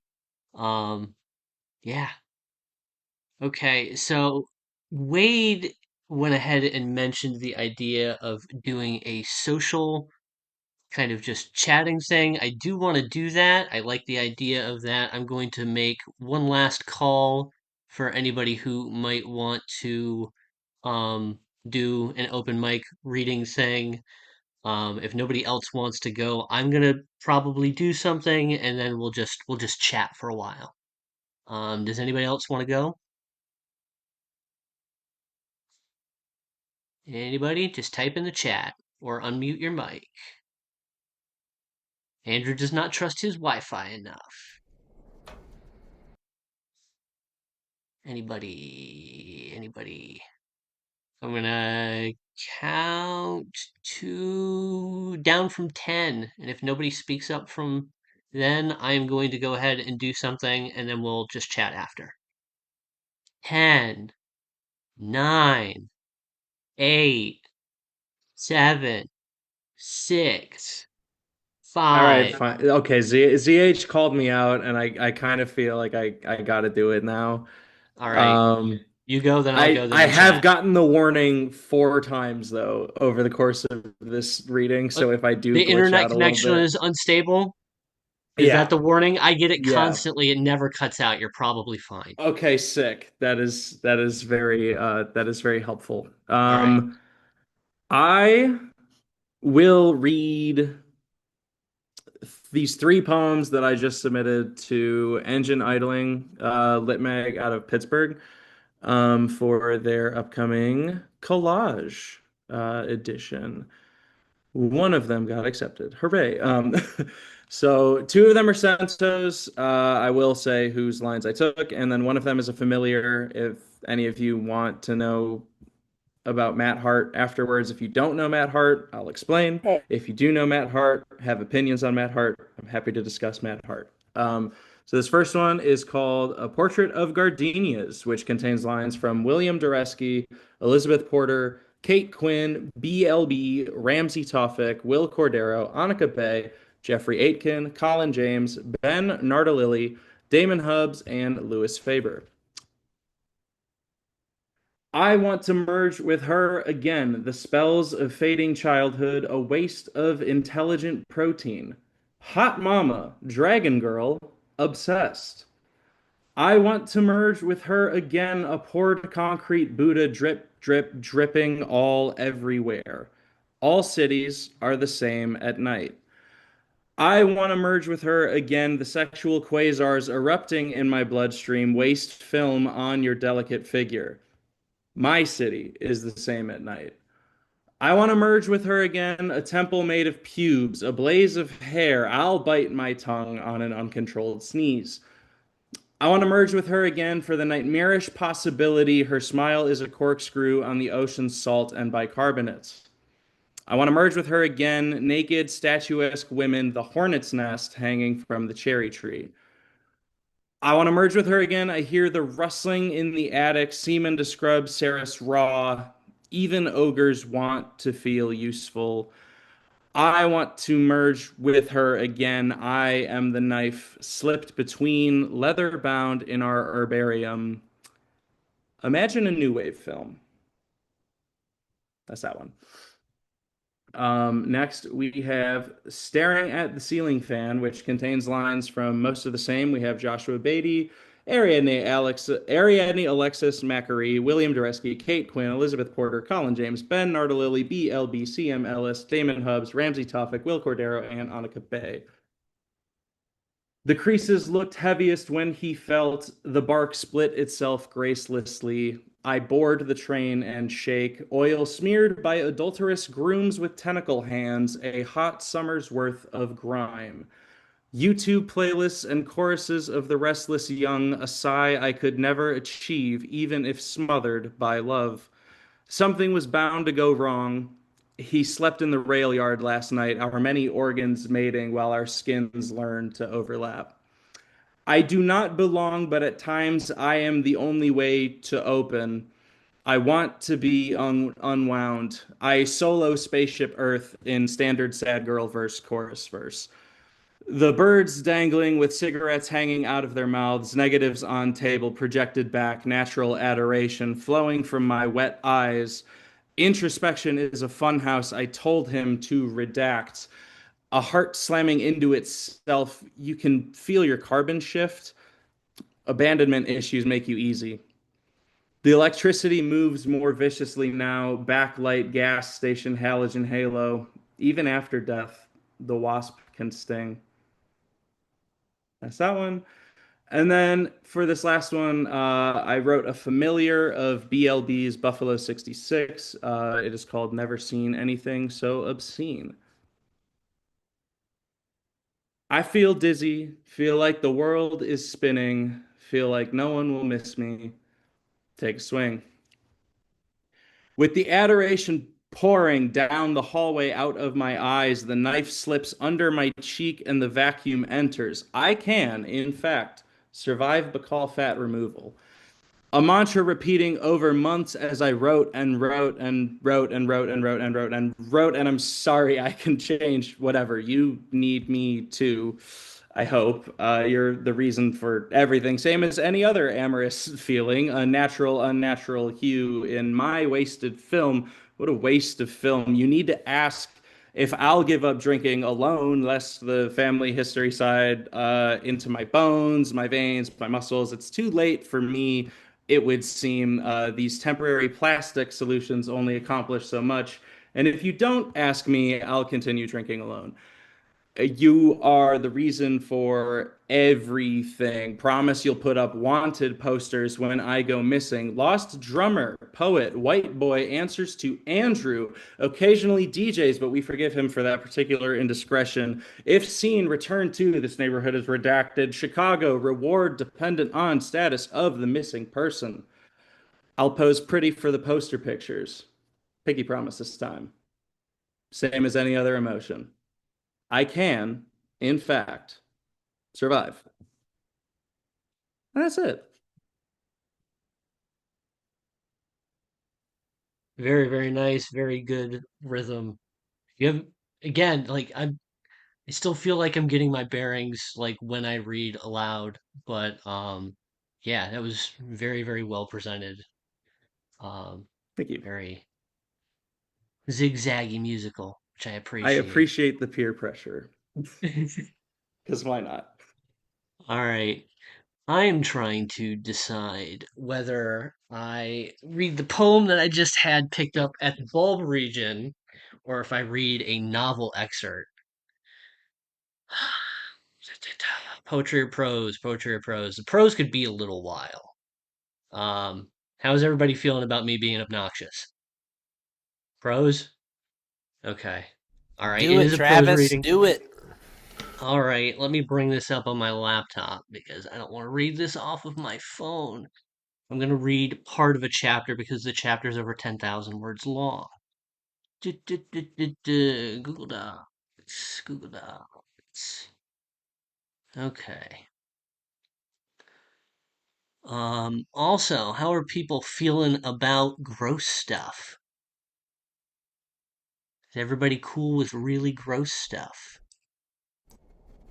Send it. Yes. Okay. So a little bit of an introduction to this. This is a novel that I started way, way back and put on ice. I'm taking it off of ice now that I've gotten some very, very kind of affirming feedback on it. It's a novel tentatively titled Cumulo Osseum. It is a post-apocalyptic sci-fi novel based in a cloud society where nobody ever dies, and therefore society is completely stagnant and goes to shit. And AI has progressed to the point that there are sentient humanoid AI people that are used as superpowered slaves by the rich elite. This excerpt takes place in a basically super fucked up sex dungeon club called Muddy Prank. So there you go. It's gonna be a little messed up. All right. Inside Muddy Prank, the walls were textureless white, the floors were textureless white, the ceilings were textureless white, and all of the corners were rounded. There was no sharp nook which where two walls and a floor met to nestle oneself in, for there was no reason to hide. There was only a canvas, textureless white, of the walls, the floors, and the ceiling that were indistinguishable and one and beautiful together. From across Cumulo Osseum, transients looking to make their mark flocked to Muddy Prank and its muses. They sought something pure, untarnished, and immaculate. They sought to sully it, to tarnish it, to fuck it up. The communal project that was Muddy Prank was one of many media unbound by the traditional law of form. It was comedy and tragedy. It was music, theater, painting, and sculpture. It was honest and it was grotesque. Its pigments were not of ink, acrylics, or wax, but of blood and cum, and head chef Jalpan's piping hot dishes, freshly served atop the bare avatars of lambdas. The transients, 100,000 strong, did come together from 8 p.m. till 4 a.m. each night, and they did strip their avatars of coverings, and they did strip their processes of inhibition, and they did strip their muses of dignity. Several tales were being spun throughout the hollowed halls of the Muddy Prank public room. A paunchy man with a boxy chest and covered in fur sat spread eagle in his chair at table 17,482, Section A, the grease of his taint leaving faint figure eights on the seat as he writhed in place and smacked his bullfrog lips with his meaty tongue. Splayed upon the table opposite him was a buffet of chicken and meatball pizza, spicy garlic wings, and a double order of mozzarella cheese sticks, organized on a flesh plate lambda who'd shifted their autonomy to that, yeah, anatomy to that of a famous actress and sex symbol of the 1950s. The man and his long departed mother, who'd failed to reach the time of ascension after an extensive bout with emphysema, used to meet him for a few hours each weekend to order food and watch a golden age Hollywood film during the days back on Earth. They don't make 'em like they used to, she'd say, and the man would reply, definitely, mother, though he'd never had the occasion nor the will to watch a film made during his lifetime. And neither did she, and neither did her parents before her. They didn't know how they made them anymore, but it wasn't how they used to, and how they used to was tradition, and they prized tradition as Monroe prized her Golden Globe. They maintained their tradition until his mother passed, drifting in and out of consciousness before drowning in her fluids in the middle of Some Like It Hot's I Want to Be Loved by You. The man's eulogy for his mother consisted entirely of recollections of scenes played out by other people who died long before they were born, pretending to be other people who were immortalized in performance, and he thought little of it, for life was cinema. As time passed on Earth and then Cumulo Osseum, the face of his mother began to slip from his mind, fading into the recesses of history like every slice of pizza, every garlic wing, and every mozzarella stick he'd ever eaten. He'd remembered she was there, but the details of her visage, her eyes, her nose, her mouth, and her ears were all toppings that had been consumed, digested, and passed like so much chicken and meatball. The bullfrog man croaked, "Expand your navel," at the Monroe-shaped lambda, and they complied, the hole in their abdomen tearing and stretching to the size of a large bowl. He then poured marinara sauce from a heated bottle into the gash, staring in awe as the steam and bubbles came off it. He imagined Monroe was a volcano, the kind he'd made back in grade school, and he drifted into a blissful nostalgia for days long gone. More and more sauce flowed from the bottle, hiccuping in thick waves of bright red lava sludge until it finally ran dry. As he looked down into the crater, he lamented as he saw it was not even filled halfway and began to sob. There was never enough marinara sauce to fill the hole.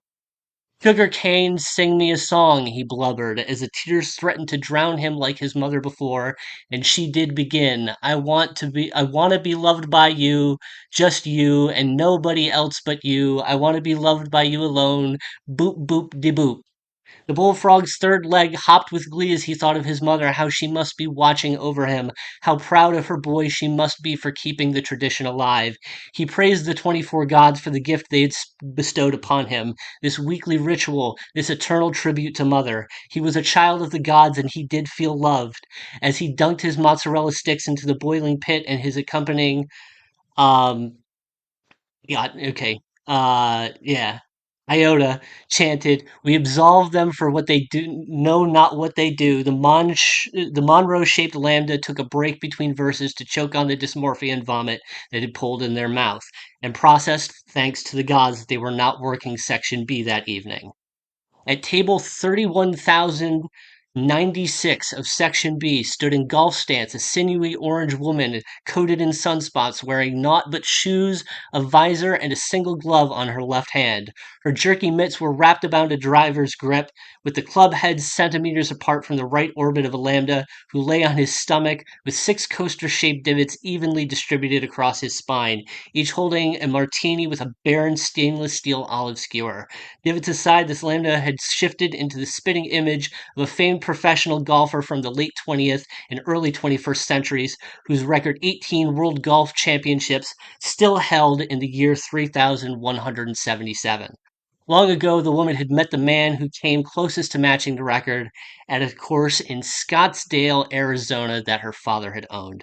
The man had been poor in money and poorer in character, but he had his stroke game and his stroke game, and the woman knew these could rectify and compensate for those shortcomings respectively, and called it love.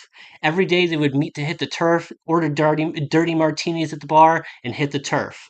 In just a few short years, they were wed in a wonderful Protestant ceremony that proved no gulf of class was too wide for the love boat to cross.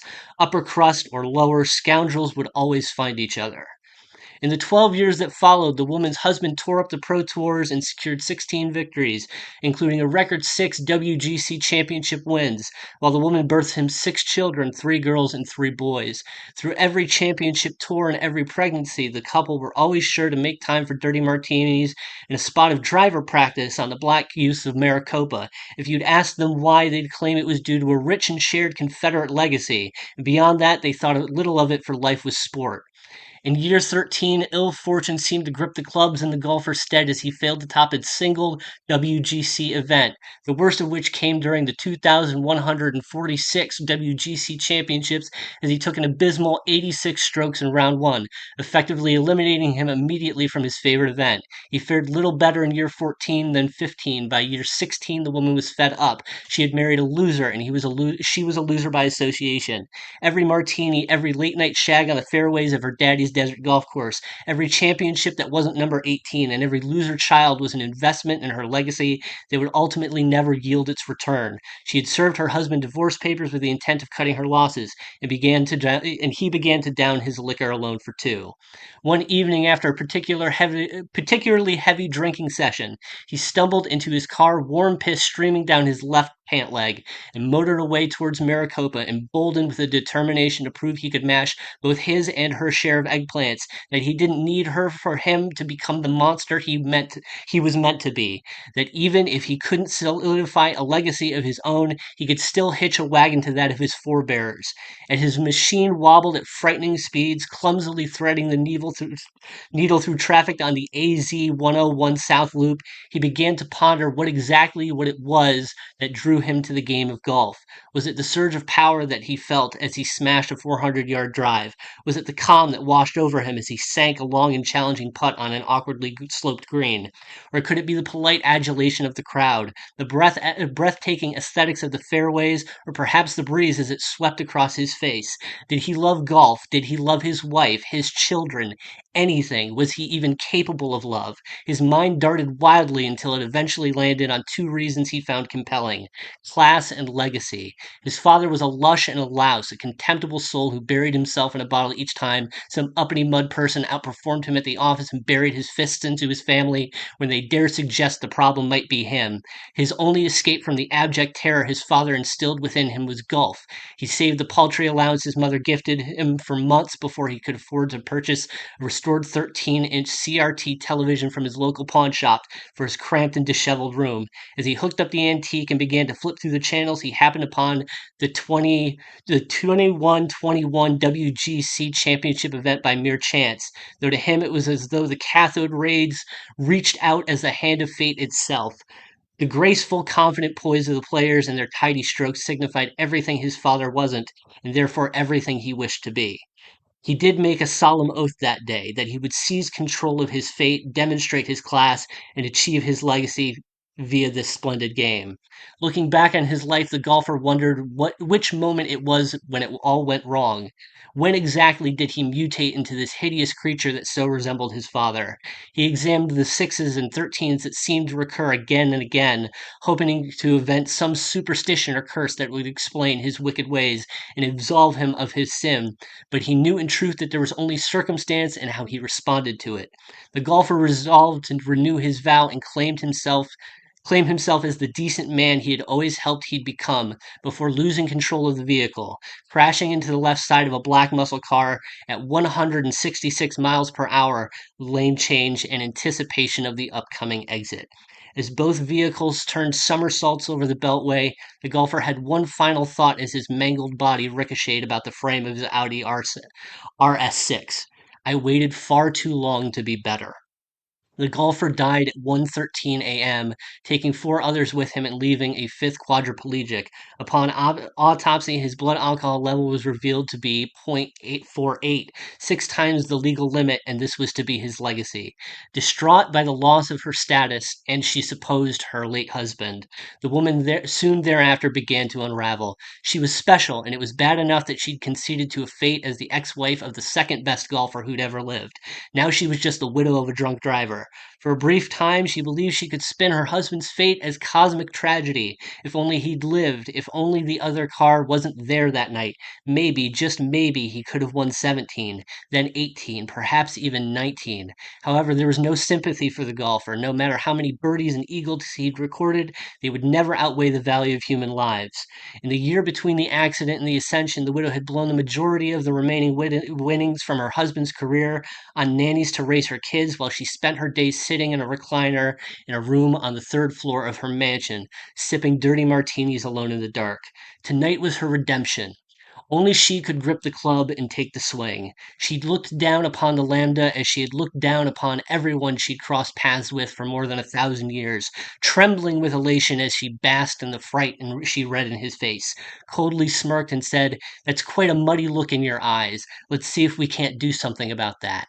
The jerky woman began the backswing and contemplated the accumulation of decisions that led her to this moment, this place called Muddy Prank, and this vile stance she'd grown to loathe yet could never abandon. She felt as though she'd always act in deference to others, always the passenger and never the driver.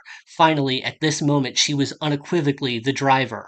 She expressed gratitude to the gods, not the Father, Son, and Holy Spirit. What had that impotent deity ever done for her but the 24? For without them, none of this would be possible. She needed not an assignment, for whenever she acted beyond the restrictions of the old world, she was their agent, and they did smile upon her. She entered the downswing, swiftly torquing her hips, before contacting and blasting through the Lambda's eye socket, which detonated like a shrapnel bomb, sending orbital fragments whizzing through the air past innumerable other displays of piety. She handed off the driver to her attending Iota and knelt back over the Lambda's back. Surveying the 6 martinis that had rested upon it, she then removed the skewers from the leftmost and rightmost glasses and scooted her avatar in front of the Lambda's broken face. Through the dim, flickering lights in his eyes, she assessed that he had not lost consciousness, and this pleased her greatly. She took the skewer from the rightmost glass and with it slowly approached the black iris of the eye dangling from the Lambda's shattered right orbit and pierced it through with its pointed end. The jerky woman turned the skewer inward, tip facing the nose until it was nearly parallel to her avatar, at which stage she proceeded to pull the skewer towards her, yanking on the optic nerve until it snapped and tore, severing it from the brain. Then, in quick succession, mirrored this, skewer from the leftmost glass penetrating the iris of the left eye, point turned inward, and tugged until the eyeball was ripped from its socket. She scooched her way back towards the torso and returned the orb skewers to their respective glasses, swirling the optics about the martinis with a contented look on her face. She drank from the right glass first, then the left, and blushed. Meanwhile, the Lambda had begun to regenerate, which meant the jerky woman could repeat this sequence again and again as many times as she wished until she was satisfied. The Lambda died 39 deaths that night, 78 eyes adorning 6 dirty martinis, 13 on each skewer. If you'd asked her why, she'd tell you it just felt right, and past that, she didn't think about it much, for life was just a game of numbers. That's my stuff. All right, everybody gets to unmute their mics now.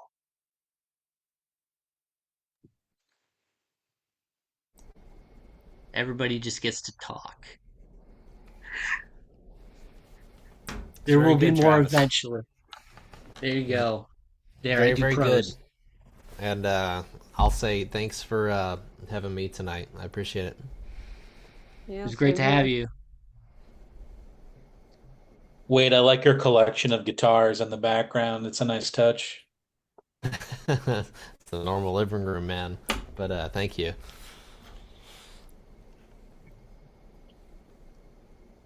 Did you change alcohol, Wade? I did. I ran out of beer. Oh, no. Which is a pretty common occurrence in this house, unfortunately. So you just need to buy more beer so you don't run out. Well, you need to stock up on beer. I typically do.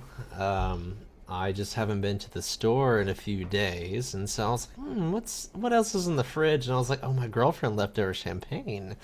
And I was like, oh, well, champagne's close to beer, right? It's carbonated wine, so why not? I mean, you're halfway to Miller High Life at that point. Do what? Okay. Someone said something. I missed it. I think it got a little bit too. jumbled. I heard somebody say something. Someone said halfway to Miller High Life. I don't know. I said you're halfway to a Miller High Life if you're drinking. Yeah, you know what? What's really funny is I was lucky enough to grow up with 2 of my grandfathers, and one of them, all he ever drank in this life was Miller High Life or Shiner Bock, and even when I started, drinking in the late 2000s and whatnot, he'd be like, Wade, what you gotta know is like $1 a beer. That's what you need to know. That's how you know you're getting a good deal. And we would drink Miller High Life all the time. But I had one recently.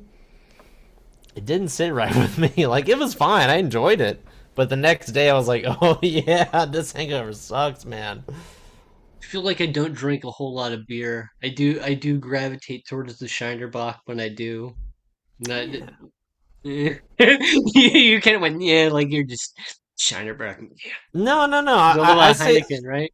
I love Heineken because there's a whole reason behind it. I have a whole essay behind it.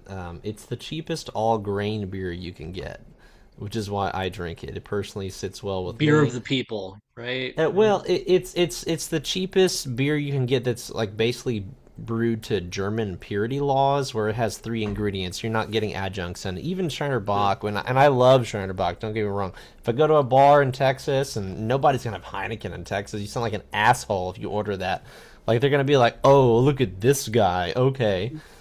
So you order Shiner Bock, and even then, it's cornflakes was what they used for their adjunct. It adds more sugar to the wort, and the yeast can eat that sugar and turn to alcohol cheaper than they can all grain. So that's my spiel on Yeah, beer. I don't drink like a whole bunch of beer in general, but I guess I got like some sort of affinity towards Shinerbach just because like if you go to a festival in Texas, whenever a festival in Texas has like one of those things where you can buy a mug and you can just go on tap and it's like, "Here, here's your $20 mug. Here's the beer fountain or whatever." It's like usually it's been Ta-da! Shinerbach. Yeah, What I'm is thinking a back to like when Texas beer? Fun Fest was a thing. I miss Fun Mallory, Fest. Mallory, what was that? What's the Texas beer? I mean, like it's the equivalent of PBR here. Yeah, Shiner Bock or Lone Star, Lone and Star. yeah, Lone Star though is like guaranteed hangover. Like I have 2 cases of it sitting in my garage when like for poker night or something like that. But like even as desperate as I get for beer, and I'm out of beer in this house, I have Lone Star. I'm not gonna drink it. Yeah. It's one of those. That's the PBR of your area. Hell, I mean, back in the day, I used to drink PBR all the time. Never had a problem with it. Like in 2013 or so, like this PBR was our shit. It was cheap. I mean, you could get a six Mm. pack for like $4. It was crazy. Good times, simpler times. I know, I miss those times. I mean, I've written whole essays on beer that I've never sent off places just because I like to write stuff and document things I was gonna say, and do you want to make a beer column on Maudlin House? dude, you tell me I could do it Yeah. easy money. Shit is happening right now. Yeah.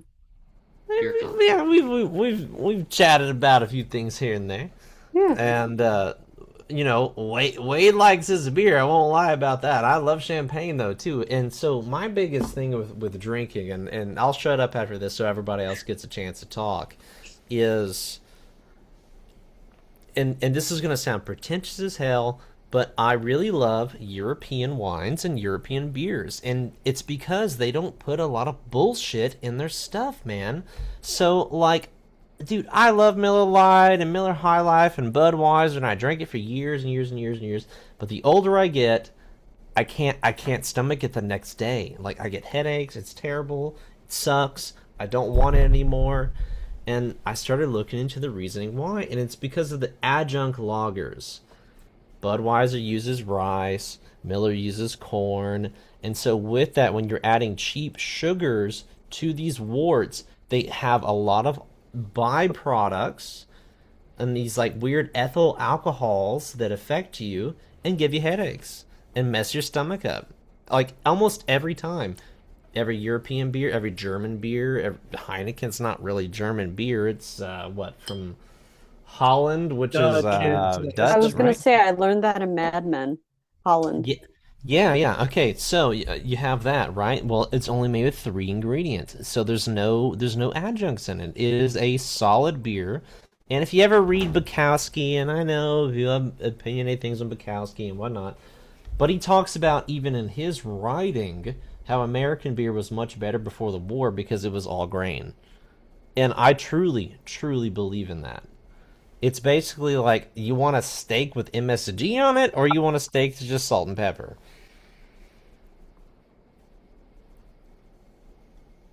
I just don't I'm like not the a huge taste. drinker nowadays, but I was in Ireland last year, and one of the most perplexing things I encountered was I was in a pub, and like everybody was drinking Coors Light.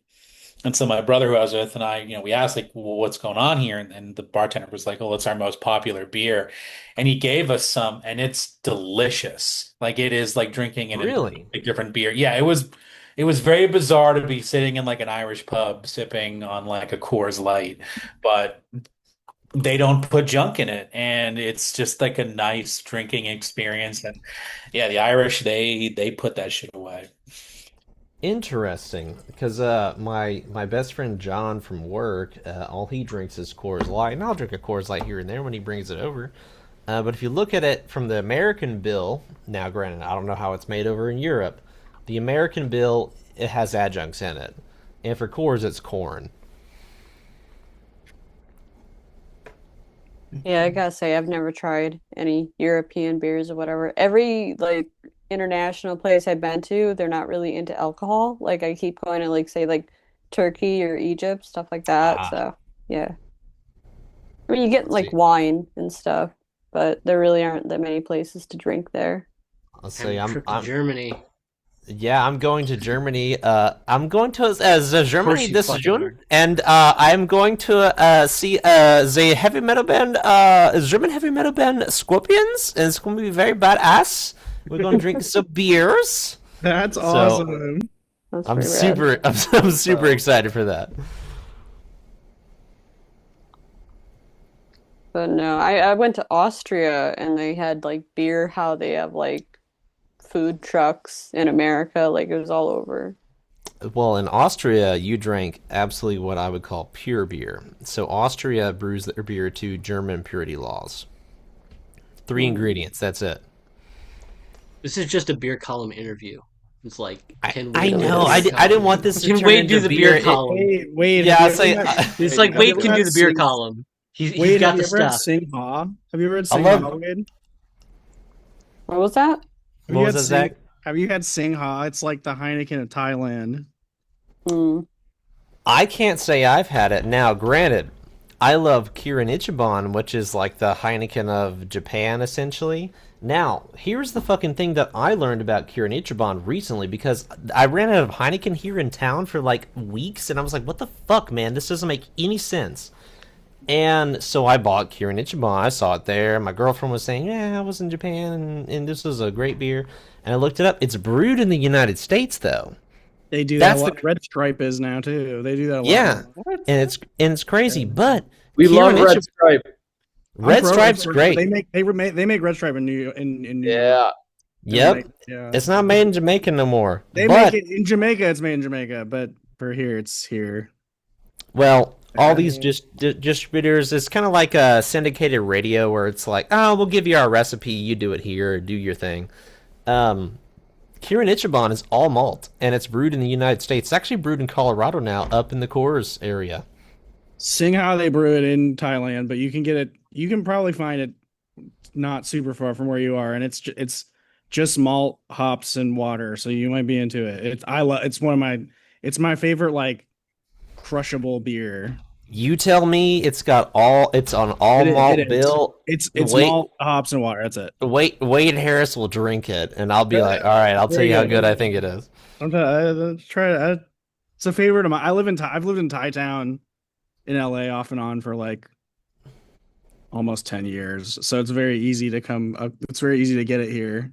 But, I haven't heard of it personally, so dude, send me a link on Twitter or something, and I'll go buy some and drink it for sure. I know you like the multivitamin gummies and all that. I'm like, yo, that's Wade with beer, so send me some.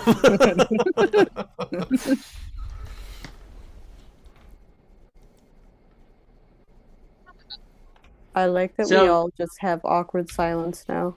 oh yeah. Well, The fun of going online into meetings. yeah, it is part of online meetings. Where people are coming in and out. It's not like a circle and we all got like something to eat. But thinking about like the beer column pitch. I want to. I still want ZH to fucking do like a children's gummy sups column for Dodo Eraser. well, does it have to just be kids? Because I have adult ones But you too. can do adult gummies too. I mean, you can mix Okay, it up. I'm up to do. Just do two columns, one for adult gummies and one for kids gummies. I was gonna say ZH, so I've been seeing your post about the vitamins, and I was like, one of the ones you don't have is the HEB brand vitamins, which you can only get in Texas. Now, I'm sure Wow, there's some could you send me some of those? dude. pay. I'll I pay for swear to God, I'll mail you some for real. I take Okay. them every day. No, I can mail ZH some HEB gummy supplements. That Oh can yeah, that's right. that can be part of the payment. I'm willing. I'm willing I to do will this if it can stay procure. video. It has to Yeah. stay video. If it can only be Yes. text. If you're okay with video, I am open to doing it. I think I like a hybrid thing. I think I like I'm a down for hybrid thing. that. I don't. Yeah, so we can yeah, you can do the Okay. videos and then we can like script out the transcript of whatever it is, Okay, and then I'm kind of open to clean that. it up. I'm open to that. Okay, okay. All right. Yeah, in general, so like obviously the lit mag is like a thing now. Um, and I definitely want it to stay priority on prose and poetry, like creative writing. As you should, as you should. But Hmm. I do want to also kind of just implement other kind of fun things. I do want to get like criticism and like interview features and things like that on it. So like if anybody is interested in journalism, you don't need to have like a ton of experience because like something that I'm really appreciating about this community versus like the journalism community is like getting anybody to do anything in journalism feels like pulling teeth. Like none of us want to do shit ever. Um, but like everybody is so like eager to share their poems and their stories, and it's a very good energy. It makes me very excited about kind of like being more optimistic about my own projects and my own work. And so I want to thank anybody who like shows up and reads at these things or listens to them because I mean just in the past coming up on a year, I started writing poetry in March, so kind of AWP kind of space is kind of my anniversary for taking creative writing seriously, doing poetry at all, really. And it's been really, really great.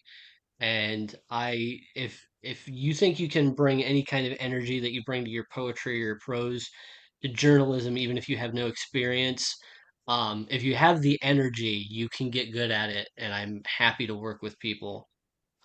So reviews, interviews, columns. I want stuff about gummy subs. I want stuff about puppets. I want whatever you can think of. I'm still working on like a really, really bloated review of the Royal Rumble where I talk about how bad it is. I'm doing a review of the Dragon Quest VII remake. I've got How a is that? How is that? Is that good? I like it. There are people who are going to be upset about it. But I do like it. It's going to be the version that I return to the most likely because of how streamlined it is, because I don't have to dedicate like 120 hours to this game. Whereas like if you break out the PS1 version, it is there is a level of like slow burn immersiveness to that version, which is I think is really, really special and a lot of people hold sacred. So I get it. Have you beaten But it already? I am towards the end of Dragon Quest VII Reimagined. I've got two islands left. Okay, So there are I haven't played it. Well, I played the demo and I was really interested in it, and I heard they cut like a ton of stuff. So I was they kind of cut like, hey, they cut go some ahead. stuff. So the original version of the game had 18 islands and they were all mandatory, right? Mm, And 18 is a lot. yeah, so it had like 18 arcs. If you think of it was a really, really long game. It was a really, yeah, it was a really, really long game, and it's still a long game. What they did is, so they cut like three islands totally, mm, and I would say two of them weren't very good and like could totally be lost, and the other one is like a slight loss. And then so there are 15 islands now instead of 18, and only mm. 11 of them are mandatory. There are four of them that are optional, but you need to get them in order to get like the new true ending. But ultimately they didn't cut like a ton. What they did is like a lot of the old time with the PS1 version especially, they helped it a little bit in the 3DS remake, but the original one you would spend just so much time wandering around in the present because it's like a present and past game. You flip between the two times. And in order to go visit new places in the past, you had to collect these fragments, and so you'd spend just dozens of hours going on little, like, really bloated, wandery scavenger hunts. Mm. And a lot of that has been trimmed down and streamlined where, like, the fragments are marked on your map so you can just go. So some people like just being in the world and having to find them and doing that, but it added a lot of kind of downtime, which isn't there anymore. And now it's kind of like the most like slow burn Dragon Quest is now the most snappy. So like spiritually it's almost antithetical to the original, but I still like it. It's very weird. Hmm. Um Going more into depth into the review once that's done. But I do enjoy it. I think people who played the original will be disappointed on some levels, but especially if you've never played I've like never the played it. original Dragon Quest VII, I do think it stands on its own. I've only played 9 and 11. I've never played any of the other ones, basically. Okay. Nine, I Well, have like a lot of mixed feelings on nine. I know tons of people like nine, but I've always had like a little bit more trouble with the Dragon Quest where you have to like make your own people and like there's no yeah. real character what you're doing. And also like I'm really excited by the prospect of like a remake of nine because that game has kind of been through the ringer as far as just like getting worse over time because of like DS functionalities not being a thing anymore. Like the people, I can imagine 9 being like one of the absolute best games in the series if you were playing that shit at launch on like the Tokyo subway. Yeah, no, nobody should feel pressured to stay around. We're just talking. Everybody leave when you're ready to leave. Chat if you want to chat. I gotta hop off in like 10 minutes, but I'm gonna stick around for like 10 All minutes. right. Yeah, but with Dragon Quest IX, like I imagine if you were playing that like on the Tokyo subways at launch, that game was just fucking incredible. Like that was like a social event in Tokyo when that game came out.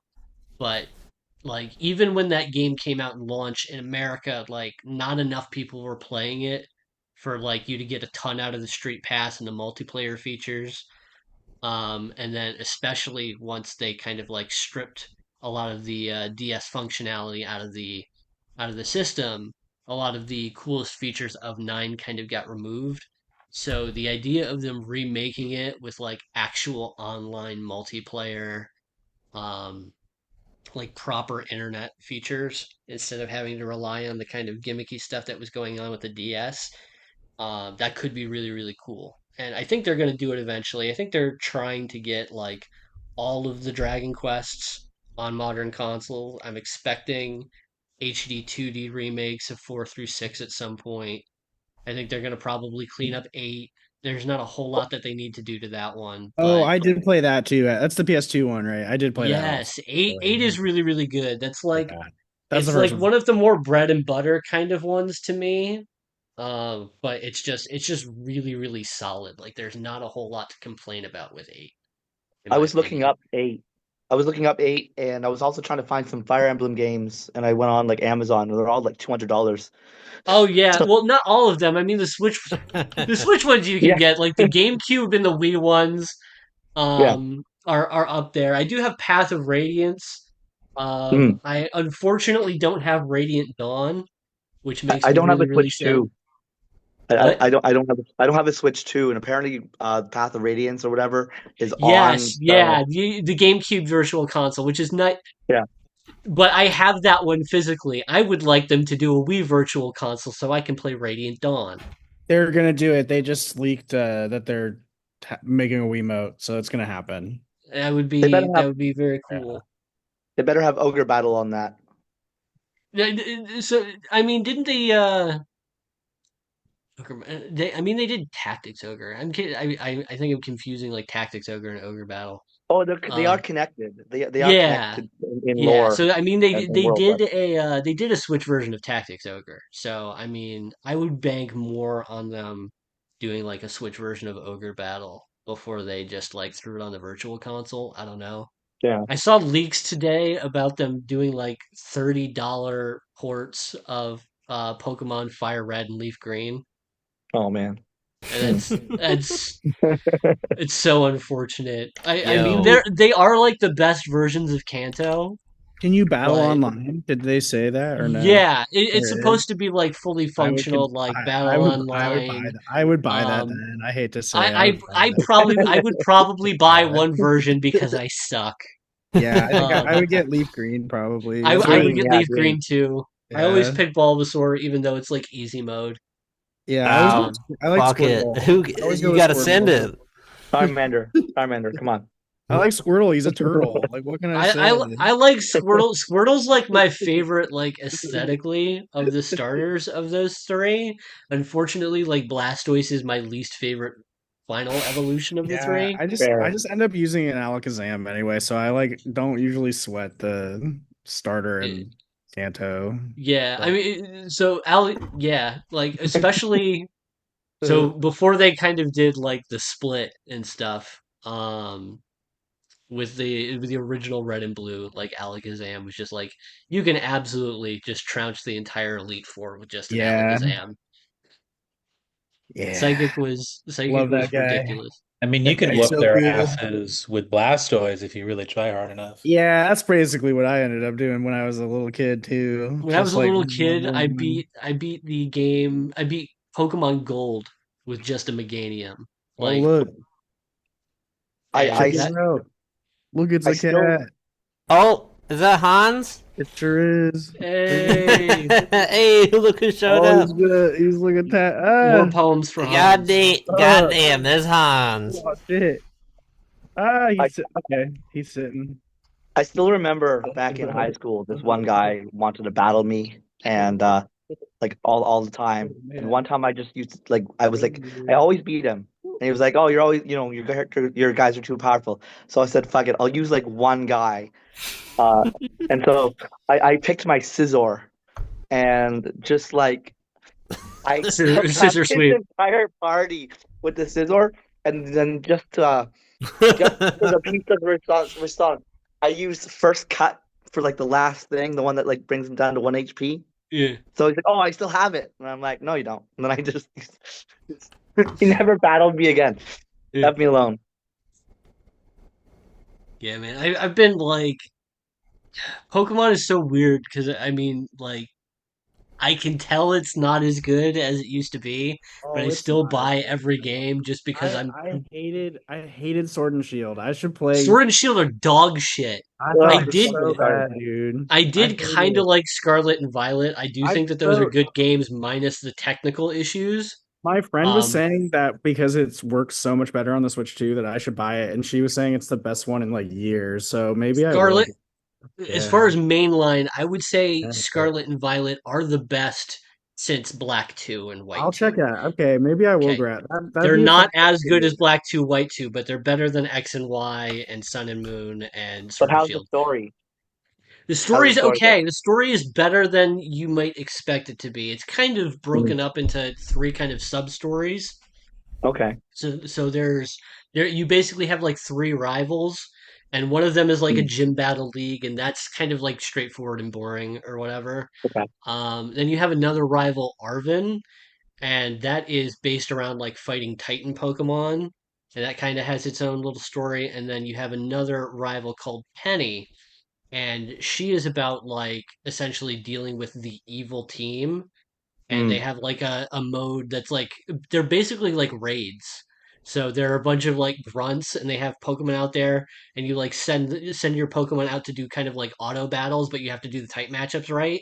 And at the end you have a battle. Um, so they do experiment a little bit with the gameplay on that level, and I would say the Arvin storyline is actually pretty good. The Penny one is Okay. okay, and the gym leader one is the gym leader one. I mean, who gives a shit? Did I get All right. Scarlet Violet?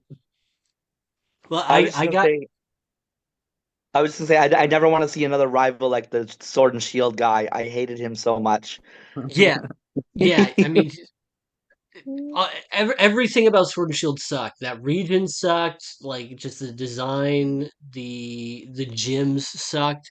You could tell that that game was just completely unfinished because like the early gyms actually had like little mini games and puzzles, and then by the end it's like just random weird side scrolling. Mhm. Beyond it being like a gimmick.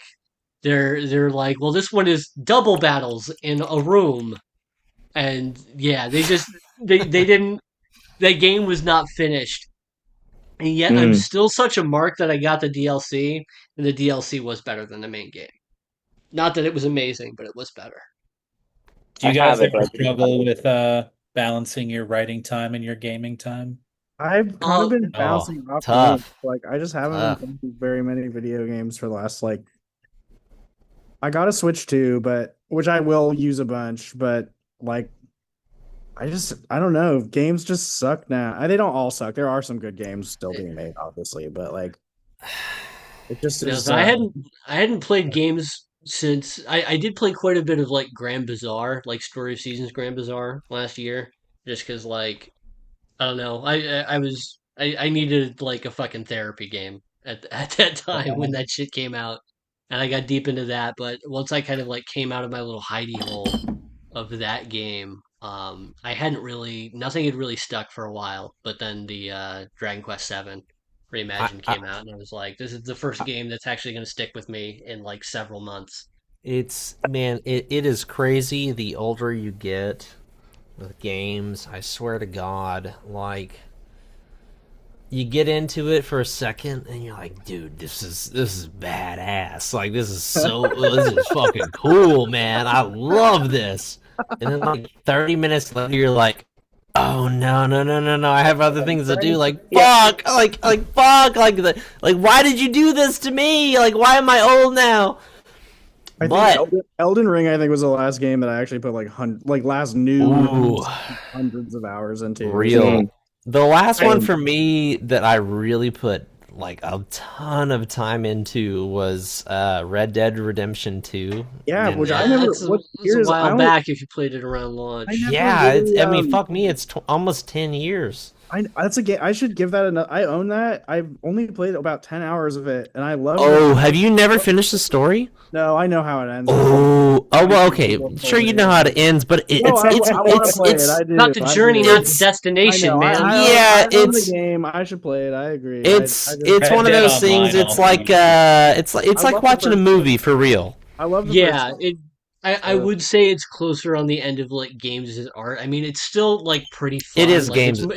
It's more fun than like the Last of Us games, which I just don't think are very good games. Absolutely. And the first Last of Us was fantastic. I will argue that. The first one on PS3 when it came out, I was like, holy shit, games can be this fucking good. I love the Uncharted games. Like I won't lie about Dude, Uncharted's badass as fuck. Uncharted 2 is one of my favorites of all time. I do like Uncharted 2 and Uncharted 3 better than the Last of Us games. It's like, oh, I get to be fucking indie. Okay, yeah, I'm gonna do this and play this on PlayStation. Actually, fuck wait, yeah. In a Japanese way. You're goddamn right. Wait, that Indiana Jones game, if you didn't play that, is fucking awesome. I haven't played it yet. I've heard that it was amazing.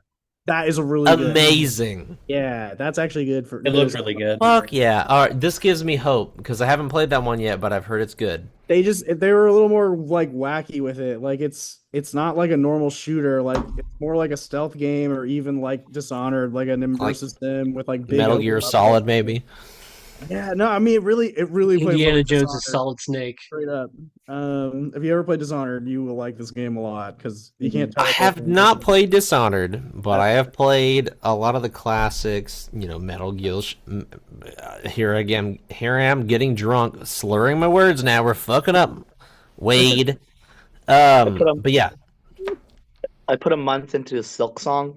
I was just like every day, just wake up, eat, sleep, just Silk Song. I was like, I should get some writing done. I can tell that the Hollow Knight games are good. Fucking me up. I can tell that they're good, but I'm so bad at them that I don't like put the effort into getting good at Hollow Knight. I like the first one, but I haven't played Silk Song at all. Like I was just like, I don't know. I'm like, this game is pretty, and it's clearly tons of love was poured into it, and it's $15, and oh my god, I appreciate you. Why can't I have fun with you? That's my whole thing with Hollow Knight. I don't know. It gets easier. The one thing I will say on retro games and all this, and I do this once a year. where I go back and play Half-Life 1 Yeah. and play Half-Life 2. And Yeah. every time I end up playing Half-Life 2, I'm like, this is the greatest video game of all time. I'm like, it's fucking amazing. My ex-girlfriend got me for my last birthday a 360 copy of the Orange Box. So Hell yeah. That's all I had to say. That was just like, dude. Hey, you guys want to see what my girlfriend got me for my birthday yesterday? Yeah, let's do it. Oh, I gotta show you. So I told her about this really obscure book from my childhood, right? And I was like, you know what corrupted me and made me think of systems and pictures and all this shit? I was like, it's this book my parents gave me when I was 10 years old. And I'm gonna show it to you. I haven't had a copy of it in years. And I found out the most recent updated copy was from 3 years ago. And I was like, what the fuck is this? The suspense. I know. I have to go consult my bookshelf. It's called. Oh, wait. remember that, bud? If you are a millennial, you know this book. We had that book. It's amazing. Wow, I love like cross sections and any drawing like that. It's very fun. So, that's nice. Like those like Star Wars like ship cross section books. Exactly. Yeah, those were. I don't know what happened to my copy. So it's a very basic way of explaining extremely complex topics, and so this one has been updated as of 2023. So it has a lot more computer type stuff in it, because the first book in this came out in 1988, which is, actually 1 year newer than the truck I drive daily, which had computers in it.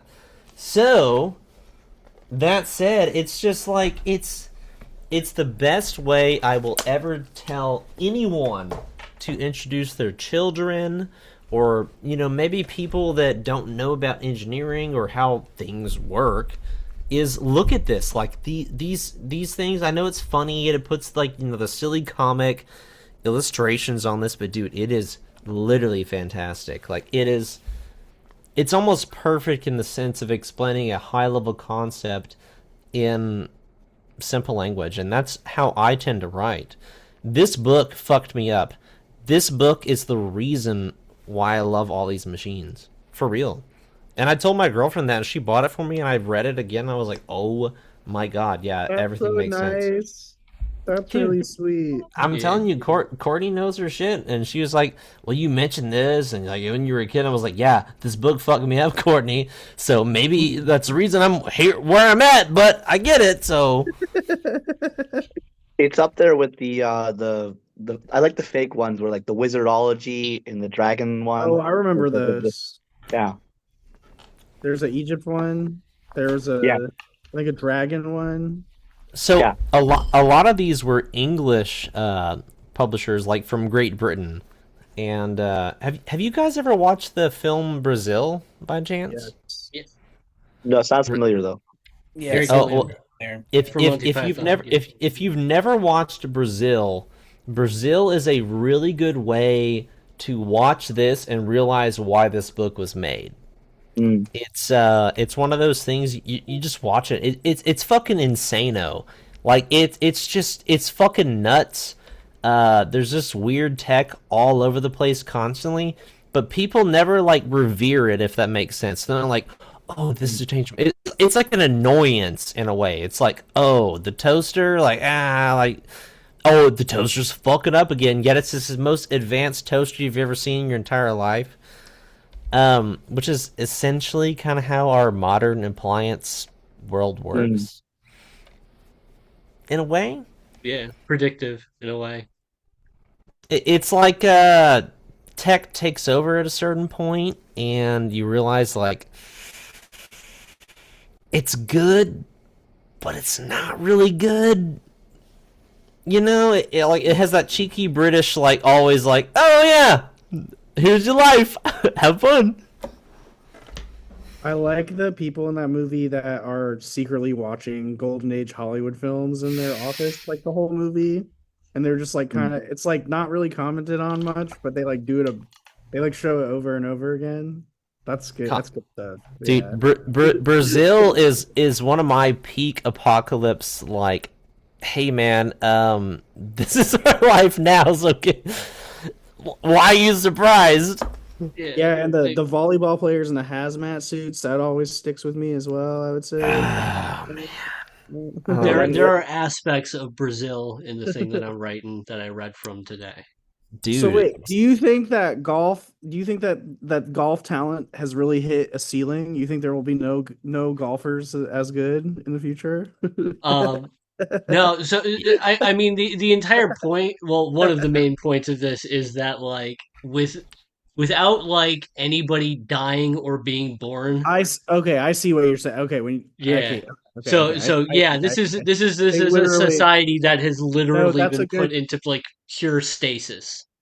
That is actually really an amusing way to put that. Okay, that was sick, dude. I hope you keep doing that. That was really like, that was almost like full on like getting William Gibson-y at the end there. Like it was really, that was sick. One of my favorite writers of all time. That was cool.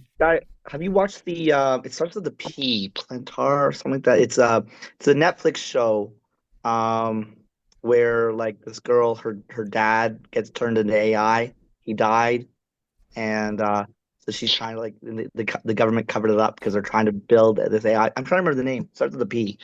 Have you guys heard of it? You familiar? No, I don't think so. I love stuff like that, but I'm not familiar with that particular. I don't keep up with like the Netflix shit. Although my mom and my aunt are all about like the live action One Piece stuff. So I canceled my Netflix subscription. I don't One Piece is dope though, man. One Piece is dope. I love One obviously Piece. like more attached to the manga anime than the live action. Although I did watch season 1 of the live action. I didn't think it was too bad. Is it better than the Cowboy Bebop live action? Yes, very easily. From the little I've seen of it, it actually is better than that. I will. Yeah, I was gonna say I never watched the Cowboy Bebop live action, but Cowboy Bebop in general, is it trash? The live action, it's so awful. It's so fucked up that like Cowboy Bebop like can't get a good live action adaptation, but somehow they're managing One Piece. Honestly, that's so weird to me. I agree. It's one of those things with anime. It's like, why would you touch? It's like, this? dude, just fucking like copy Firefly. I mean, Firefly copied Cowboy Bebop, reverse copy it. With Cowboy Bebop, I'm just like, they shouldn't even try. The way they ended that first season. The way they ended that first season was just like I don't know, spoilers for anyone who wants to see it, but it's like if you're a Cowboy Bebop fan and you want to be like sickened by media, watch the very ending of Cowboy Bebop. Yeah, the only way to put it. I think I'll pass. It is basically. I don't know if like in a vacuum the Cowboy Bebop live action is worse than like a Dragon Ball Evolution, but it is arguably more disrespectful. I think that's. I feel like Dragon Ball Evolution, like they did their best. You know, they didn't have a lot of money. Fuck me, dude. Like here's my thing. You know, dude, I love anime, and Travis, are you still recording this by chance? No, it's turned off. I can turn that off. No, I think it is turned. Oh, it is turned on. Never mind. Nice. So we're on the record.